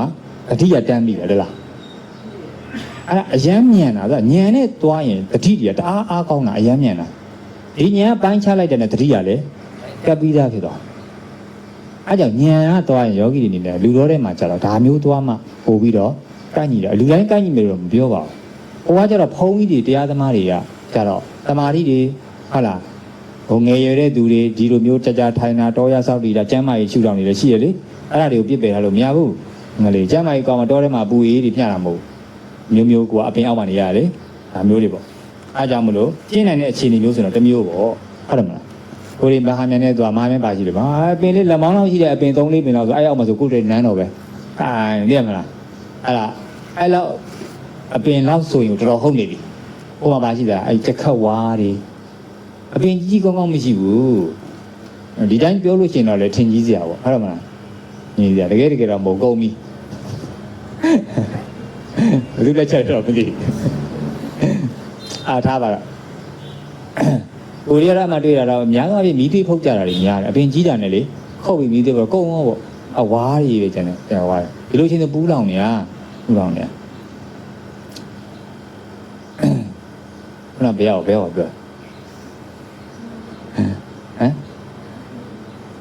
ခုနဘာပြောလဲပြောချင်တာလူတော်ထဲမှာဘုန်းကြီးတွေလိုမျိုးတရားသမားအားထုတ်နေတဲ့သူတွေမျိုးမကျင့်ဖို့ဆိုတာယောဂီတွေစီးပွားရေးလူမှုရေးနဲ့အဲ့လိုကျင့်တဲ့ခါမှာညဘက်တမာတိယူပြီးတရားထိုင်ပြီးဆိုတာတနေ့ကုန်ပင်ပန်းနေတာအိပ်ပျော်သွားမှာပေါ့လို့ဟုတ်တယ်မလားအဲ့တော့သွားရင်းလာအာယုံ6ပါးတိုက်တိုင်းတို့တွေကရှုတော့တနေ့ကုန်ရှုမရှုဖြစ်သွားဘူးလားအေးတကယ်တော့ထိုင်နာထတာတွေအကုန်လုံးဟာတနေ့ကုန်အချိန်တိုင်းတရားဖြစ်သွားပြီဆိုရင်ထိုင်ကြလည်းမလို့ထားကြလည်းမလို့တော့ချိန်တိုင်းတရားဖြစ်သွားပြီဆိုမှထိုင်နာထတာကိုဆွဲပါမလားမရှိတော့ဘူးလေကြိုက်တယ်လို့လို့အေးအဲ့လိုမဖြစ်သေးခင်ကတော့ထိုင်ရင်ထိုင်ရမယ်ဈဉ္ဉံလျှောက်တင်လျှောက်ရမယ်ကိုကြီးလည်းပြောပြီးသားပဲဦးဇင်းတို့လည်းလုပ်ရတာပဲလို့နိုင်ချေတွေမဟာပလင်တွေအကုန်လုပ်ရတာပဲနော်အာနာပါနတွေရေစွန်းတွေအကုန်ကျင့်ကဲကျင့်လို့ရမလားသူများကိုပြဖို့အတွက်ကကိုကလည်းပြီးသားမယ်တကယ်တော့သူများကိုပြဖို့လိုက်ကျင့်တာမဟုတ်ကိုကမရလို့ရွာလဲနေတာအဲ့နောက်ဆုံးရဲ့အဖြေရပါလဲဆိုအသိဉာဏ်လေးပွင့်ဖို့ပဲအဲ့ဒီအသိဉာဏ်ပွင့်ဖို့လို့ဆိုတာနီလန်လို့အဲ့နီလန်ဦးဇင်းတော့ရှာတော့တို့တွေဘယ်ပေါ်မှာတွေ့တာလဲဖခင်ဟောသစ္စာလေးပါသမုဒိယချုပ်ဒုက္ခချုပ်ပါအဲ့တို့သမုဒိယချုပ်ဖို့လို့ဟုတ်ဒါဆိုဒုက္ခကတို့ကမြင်လို့လာတာရှိသေးတယ်လေနော်ကျင်းတဲ့ယောဂီတွေကကျင်းတဲ့မြင်လာလိမ့်မယ်ပါရမီသိကျင်းတဲ့သူတွေကြတော့တန်ဝေခတအားကြီးတယ်အားကြီးတဲ့ဘဝကိုဆွန့်လွတ်ချင်တာပြမလားဒါတွေစိတ်ကုန်းလိုက်ထွက်ပေါက်ကိုမတွေ့လို့ဒါသူနေရတာပေါ့နော်နောက်ဆုံးကြတော့ဒီတန်ရောစင်တွေကိုဆုံးဖို့အတွက်သူကဒီနီလန်ရှိတယ်ဆိုတာသိသွားတဲ့အခါမှာအဲ့ဒီနီလန်တန်ဝေခလည်းကြည်နီလန်ကလည်းတွေ့တဲ့အခါမှာသူကချက်ချင်းဆုံးဖြတ်ချက်ချနေတယ်အဲ့ဒါသူကနှစ်ပေါင်းများစွာဒါကြီးကိုမလိုချင်ဘူးဆိုတဲ့စိတ်ကအာကြီးရင့်တန်လာတာပေါ့တချို့ကြတော့ပါဆိုတော့ အခုကြမှာဆွန့်လို့ရမှာပါလားလို့စသိတဲ့ခါကျတော့ तू ကအချင်းမှစဖြည့်တာတချို့ကြတော့အစကတည်းကဆွန့်ကျင်နေတာဆွန့်မဲ့နီလန်မတွေ့တာအခုကြတော့ပြောချင်တာကမိသားစုကိုဆွန့်ဖို့ထက်ကိုယ်စိတ်ကိုအရင်ဆွန့်နိုင်အောင်လို့ပြီးတော့မှကိုယ်သီလရှင်ဝတ်တယ်ဖောင်းရင်ဝတ်တယ်ဆိုတာကအဲ့ဒီဝိချင်တဲ့စိတ်တီကိုတော့ပြန်ရှုရသေးတာတဲ့လားအဲ့လူတွေသီလရှင်တွေစိတ်မှာဆွဲနေသေးတယ်ဆိုရင်ပြန်ရှုလိုက်အောင်မဝေသေးနဲ့အရင်တော့ခဏခဏပြောပါတယ်ဘာကြောင့်လဲဆိုတော့လေသီလရှင်ဝိချင်စိတ်ရှိတယ်အဲ့သီလရှင်ဝိချင်စိတ်ရဲ့စန့်ကျင်မဲ့ဒီလူပြန်ထွက်ခြင်းစိတ်ပြန်လာအောင်မှမှုလို့မမြဲနိုင်သေးဘူးအဲ့ဒီမှာနိုင်သွားရင်တော့အကြောင်းမဟုတ်မနိုင်ရင်ဟိုဘက်လေကံလန်ဒီဘက်လေကံလန်နဲ့ဂျားထဲမှာကံလန်ဖြစ်နေတယ်အဲ့ဒီလိုများဖြစ်ခဲ့ရင်နောက်ဆုံးနီးလန်းကိုအားကိုးတဲ့တရားကိုသာတရားရာခိုင်နှုန်းသာအားကိုးလိုက်ဘယ်ကိုမှရောက်เสียရမလို့ဘူးတရားသာလင်ရှိရင်ရပြီဆိုတဲ့စိတ်သာထားလိုက်အဲ့ဒါကတော့နောက်ဆုံးထွက်လမ်းမယ်နောက်ဆုံးထမင်းငတ်ပြီးတော့နောက်ဆုံးလမ်းဘေးရောက်ပြီးဘလို့ပဲဖြစ်ကိုပြုခဲ့တဲ့အကြောင်းအကျိုးကိုနားလည်ပြီးတော့ဒီတရားကိုသာလင်အားကိုးရဒီဘဝဒီမျှပဲဆိုတဲ့စိတ်နဲ့တရားရာခိုင်နှုန်းသာပြစ်ချပြီးသွားတော့မှအဲ့ဒီခါကျရင်အဲ့ဒီလိုမျိုးမစွန့်စားနိုင်ဘူးဆိုရင်အခုချိန်မှာကတေချာလိုက်လို့ကိုလိုတယ်နားလည်ဖို့လိုတယ်ဒီလားရှင်ဝှချင်နေဆိုတာနဲ့ချက်ချင်းခောက်ကနေသွားမွန်းနေအဲ့ဒီစိတ်တွေကိုရင်ရှုရသေးတယ်ရင်ရှုရသေးတယ်အဲ့ဒီစိတ်တွေကအဲ့တော့ပြောင်းလဲတယ်အနည်းဆုံး3လနဲ့6လစောင့်ကြည့်ရစောင့်ကြည့်သူကစိတ်တွေကပြောင်းသွား3လတော့မခံဘူးနဲ့ဒီခေတ်မှာပိုတောင်ဆိုးသေးတယ်မြန်လားမင်းအခုတာဝေကရအခုပဲလို့ကျရင်စိတ်ကအတွေးရချက်ချင်းအဲ့ဒီအတွေးရအဲ့ဒီခံစားချက်ပေါ်လာတာတကယ်တော့အဲ့ဒီအတွေးခံစားချက်ပေါ်လာတော့မသိဘူးလားသိတာကစိတ်အဲ့ဒီပေါ်လာတဲ့အရာကအတိခံရတာအာယုံအဲ့ဒါတွေကအရေးလားကောင်းအရေးအဲ့ဒါကိုပြန်ရှုနိုင်မှဝေ့ရပြန်မရှုသေးပဲနဲ့သွားလို့မရဘူးသူကတခြားဟာတွေရတယ်အဲ့လိုပဲပြင်းပေါ်လာပေါ်တော့လူထွက်ခြင်းနဲ့ဆိုပြန်ဖြစ်လာပြန်ဖြစ်လာအဲ့ဒီပဲပြန်ဟောပြန်အဲ့ဒါတွေအကုန်ကာမဂုဏ်တွေကိုဆွန့်လွတ်နိုင်မှသာလဲအဲ့ကြောင့်ခက်ခဲတွေမရှိအောင်ပေါ့နော်ဒီတိုင်းလဲဝိနေကြတာဆိုတော့ဝိနေကြပါလေဒါပေမဲ့ယောဂီတွေအနေနဲ့လူတော်ထဲမှာဒါနေဟိုဘက်ကိုနေမြေတိတစ်ခုကိုပြောင်းလဲတဲ့နေရာမှာခက်ခဲတွေကရှိနိုင်တယ်ဒါကလူတော်တွေကနေဦးဇင်းတို့ကသွားတဲ့ခါကျတော့လူတွေတော့ခက်ခဲဖြစ်မှာစိုးလို့ပြောတာဟိုဘက်ကငယ်ပြူတွေဆက်တာငယ်တွေဝက်လာတဲ့သူဒါကတော့တစ်ပိုင်းလေဦးဇင်းတို့နဲ့ဦးဇင်းတို့မပြောဘူးဒီကကိုလည်းစီးပွားရေးလောကတွေကနေပြီးတော့မှဘုန်းကြီးဝက်လာတဲ့ဒီမှာစီးပွားရေးလုပ်နေတဲ့လူတွေကလည်းဒီဘက်ကိုလာတဲ့အခါမှာဘယ်လောက်ထိခက်ခဲသလဲဆိုတာစိတ်ကိုဘယ်လောက်ထိနိုင်အောင်လုပ်ရတယ်လဲဆိုတာအများကြီးလို့အဲ့တော့ခဏတာလေးနဲ့ဆုံးဖြတ်ချက်တွေမချဖို့နော်တေးချာစဉ်းစားဖို့ဆရာသမားနဲ့နီးကပ်ပေါ့နော်တကယ်လို့ဝစ်ချင်နေဆိုဦးဇင်းပြောသလိုပဲကျောင်းမှာတော်ရဆောက်တည်ဖို့တွေလည်းဒူတင်ကျင့်ဖို့လည်းလုပ်ထားတယ်ယောဂီဟောင်းနေဖို့လည်းကျောင်းမှာကျင့်ဖို့အတွက်လည်းပြင်လုပ်ထားတယ်ဒါပေမဲ့အခုတော့မပြည့်စုံတယ်လုပ်ထားတယ်ယောဂီဟောင်းနေလို့ရပြီလေဟုတ်ပါဆိုအဲ့ဒီမှာ6လလောက်နေကြည့်ရောပြီးတော့မှဝစ်ချင်ပါတယ်ဆိုမှဝဲတလားဆိုပြေးပြီကိုကမောအပင်မခံကြပြောနေတာတကယ်သူကစိတ်မကူအဲ့ဒီကြီးထဲမှာတော်ရဲသွားလို့လေမလွယ်ဘူးလေဟုတ်တယ်မလားအားကြောင့်မလို့ဟိုမှာဦးဇင်းတို့မြေပြင်ဆင်နေတယ်ဒီနှစ်ကုန်လောက်ဆိုဒုတင်စခန်းနေလုပ်ပေးမယ်ကိုတိတင်သွားရင်အောင်မချင်းချင်းတပါဆိုရင်ကျင့်မှုလည်းလုပ်ပေးရမယ်ဒီဘက်မှာလည်းတရားစခန်းအတက်ရှိတယ်အဟောင်းဆိုလည်းကိုယ့်ဘာကို free ကိုယ့်ကိုနေတရားတစ်နေ့3ချိန်ပေးရတယ်တရားချိန်ဝင်ထမ်းကျန်တဲ့ချိန်ကိုယ့်ကိုနေပေါ့အဲ့ဘယ်လိုလူမျိုးတွေဝင်လို့ရတော့ယောဂီတစ်ပွဲကိုဝင်ပြီးပြီဆိုတာနဲ့ယောဂီဒီအာယုံခန္ဓာတွေပြီးဒီယုတ်ကြီးအကြောင်းပေါ့ရုပ်စာတီကိုတေးချာနားလည်ပြီးဆိုရင်အဲ့ဒီခါကျလို့ရှိရင်ယောဂီဟောင်းပွဲကိုဝင်လို့ရတယ်ဒီနှစ်လုံးမှာ6လပေါ့တို့2 4 6 8 10 12စုံလာတွေမှာယောဂီဟောင်းနေပြီပဲအဲ့ဒီ3 5 9 9 17အဲ့ဒီမာလာတွေမှာကြာတော့အကုန်လုံးကယောဂီအစ်စ်တွေအဲ့လိုခွဲထားတယ်အစ်စ်ဝင်ပြီးတာနဲ့အဟောင်းတန်းလာလို့ရတယ်ဒါတော့ကိုယ့်ဘက်ကိုစိတ်အေးအပန်းဖြေခြင်းနဲ့အေးစီတရားလေးနဲ့နေခြင်းနဲ့ဆိုရင်တော့နေလို့ရအောင်လုပ်ပေးထားတာခက်ကြမ်းကြမ်းကျင့်ခြင်းနဲ့ဆိုရင်တော့ဒီနှစ်ကုန်မှာဦးဇင်းတို့တွေတော်ရဆောက်တည်ဖို့တစ်ပင်ဝါတစ်ပင်ကိုအခုစပြီးတော့လုပ်နေတယ်အဲ့တော့ကိုယ့်ဘက်ကိုတော်ထဲမှာရှင်းတော်ထဲမှာဆိုတော့ဟိုပြစ်စလက်ခက်ကြီးဟိုလိုမျိုးမဟုတ်ပါဘူးတောင်ပေါ်နဲ့တောင်အောက်လေးပဲခွဲထားတာလာကျင့်ပြီးမှာခါပါတော့ဘယ်နှရှိလဲအဲ့တော့ဦးဇင်းနေနဲ့နောက်ဆုံးပေါ့မှာကျင်တာကဒီတရားတွေကိုသိအော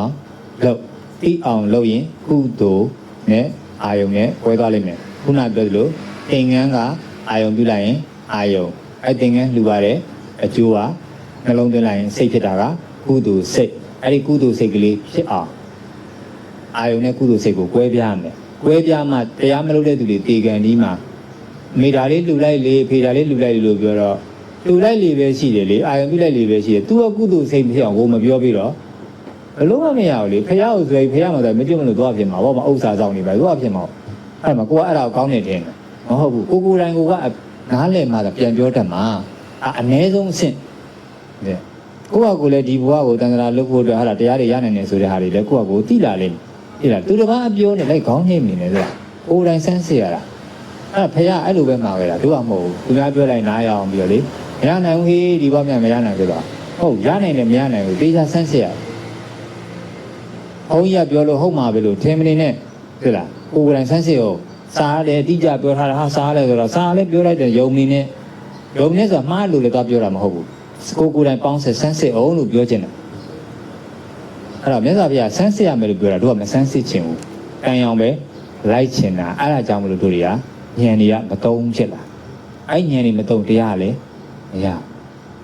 သူတို့ဘာကိုယ်ပဲလို့ဟေးတို့တထေးရဒီမှာကိုယ်ပဲတဲ့ဘုန်းကြီးမလို့တို့လိုက်ကိုယ်ပဲမဟုတ်ဘူးအဲ့လိုလည်းမဟုတ်လေးလာကြည့်ရမယ်သူတို့အတွက်အဆင်ပြေပြီမယ်ကိုယ့်အတွက်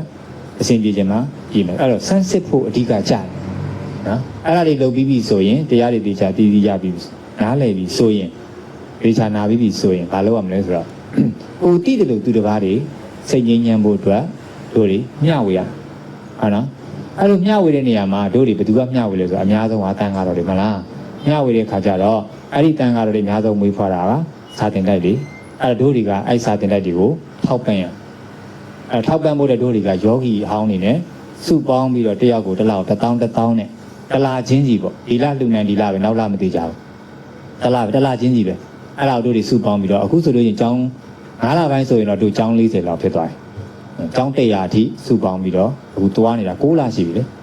6လရှိပြီအဲ့ဒါဘာဆိုတော့တို့တွေရဲ့စုအခုလူတို့ကဦးဇင်းကကြတဲ့ယောဂီတွေဥဆောင်ပေးတာဆောင်ပေးတာယောဂီတွေကကြတော့လေအစဉ်ပြေတဲ့လောက်တွေနဲ့ပေါင်းဆက်ပြီးတော့ဘလို့ပေါင်းသွားမှရမှာဟုတ်ဘုန်းကြီးတစ်ပါးနဲ့များယောဂီတွေလည်းဥဆောင်မှုမရှိရင်မရဘူးဒီအများကြီးလှူဖို့လည်းဘလို့တယောက်တအားပေါ့နော်တနိုင်တစ်ပိုင်းနဲ့စုပေါင်းပြီးတော့သွားလှူအောင်အဲ့တော့စာတင်လိုက်ဦးစင်းကျတော့မလုံးနိုင်စိတ်ရှုပ်လို့ကလေးစိတ်ရှုပ်လို့ဘုန်းကြီးကတော့ကလေးမထိန်နဲ့အဲ့တော့စာတင်လိုက်ကြီးချီးကျူးတယ်လို့ရှင်ပြားတို့ဘယ်တော့အများကြီးလုံးနေတယ်ဗျအဲ့တော့မနိုင်ဘူးလို့အရှင်ပြားကျတော့ဘာထူးလဲကငါလည်းဟုတ်တာပဲပြောနေအာတွေပေါက်နေတာလေဒါပေမဲ့ကိုကလွယ်မထားဘူးကြလားလွယ်မထားဆိုတော့ကိုတာဝန်ယူမထားဘူးပေါ့နော်အခါတည်းဖော်ပြီးပြောပြီးထားခဲ့လိုက်ပြီးတော့သူတို့မလုပ်လို့အောင်ကြိုးစားအောင်နော်အင်းနဲ့အားတိုက်ပြီးတော့ပြောရတယ်ဒါပေမဲ့ဟိုအဲ့လိုမျိုးကြီးတော့စာတင်တိုင်းမှာတပုံးတင်းကြီးတော့မရှိနေဘူးနော်အဲ့ဝင်ရင်ကျတော့မခံဘူးမရှိဘူးပေါ့အဲကြောင့်တို့တွေကစာတင်တိုင်းကိုလည်းထောက်ပံ့ခြင်းနဲ့ကိုယ်တိုင်လည်းတို့တွေကတာဝန်ထမ်းထားတာမျိုးမဟုတ်တဲ့နီးလန်းပေါ့စုပေါင်းပြီးတော့ဘိုင်းထောက်ပံ့ပေးလိုက်မယ်ဆိုရင်သာသနာကျေပြန့်သွားမယ်သာသနာဆိုတာအခုပြောတဲ့အဆုံးအမတွေပေါ့ဒီအဆုံးအမတွေကျေပြန့်သွားမှသာလေတူတယောက်ချင်းအဲ့နာကျင့်သုံးရင်းနဲ့တတိုင်းပြည်လို့တစ်ကမ္ဘာလုံးအေးချမ်းပါပေါ့အဲ့တော့မလားအားကြောင့်တို့တွေမဖြစ်မနေဘူးလှုပ်တင်တဲ့အလုပ်ပဲအဲ့တော့ဦးစင်းကျောင်းအတွက်အလှခံတာမဟုတ်ဘူးယောဂီတွေအနေနဲ့လေလုတ်ကိုလှုပ်တင်တဲ့အလုပ်မို့လို့ပြောရတာနော်ခေါင်းကြီးလည်းအဲ့ဒါကြီးပါဘာမှလုပ်လို့မရအဲ့ဆိုရင်အများဝေးတော့ကတ်ဆရာရှိရကတ်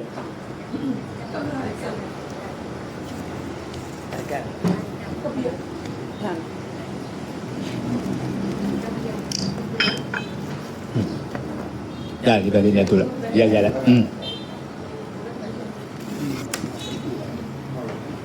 ဟောလေဒီဘက်ကလည်းရလားရလည်းကန်ဟိုဘေးရလာရလိုက်အဲ့ဖူးတာလွဲနေအန်ကယ်ရလားအဲ့ဖူးတာဖဲ့လားအန်ကပ်ပြအလုံးရှုပ်တယ်တော့ဟုတ်ကဲ့အာရရအဲ့ကန်နာဣဒံမေပုံညာအာတဝခယံဝဟံဟောတုဣဒံမေဒါနံနိဗ္ဗာနတ္တပစ္စယောဟောတုပါသာဓုသာဓုသာဓု တိုင်နာနော်အားလုံးတာဓုခေါ်ပြီးကြအောင်တာဓုတာဓုတာဓုတရားပွဲတစ်ပွဲအလှဖြစ်သွားတာပေါ့နော်လမ်းမှာတက်ကြည့်ပါလားလူတွေလေဘူးတော်ထဲမှာစီတန်းနေရလေအဲ့တော့စိတ်လည်းအချမ်းသာဘူးကိုယ်လည်းချမ်းသာဒီမှာကိုကတရားလေးနဲ့အဲ့မှာကိုယ်အတွက်လည်းလုပ်တယ်ကိုယ်ပတ်ဝန်းကျင်ကိုလည်းမျှဝေတယ်အဲ့တော့အဲ့ဒီပြပေါ့ကိုရတဲ့ကိုလုံနိုင်တဲ့အခြေအနေမျိုးကတန်ဖိုးထားဖို့လိုတာပေါ့နော်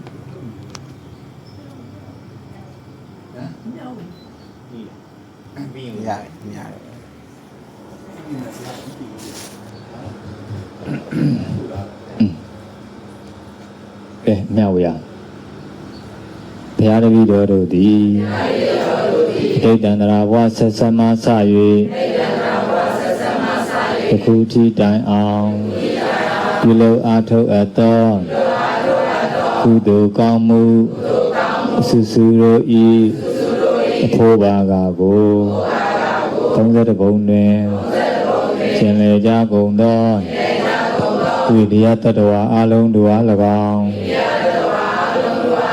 မိမိတို့နှင့်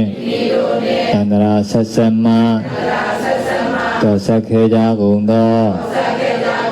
အမိအဖအဘိုးအဘွား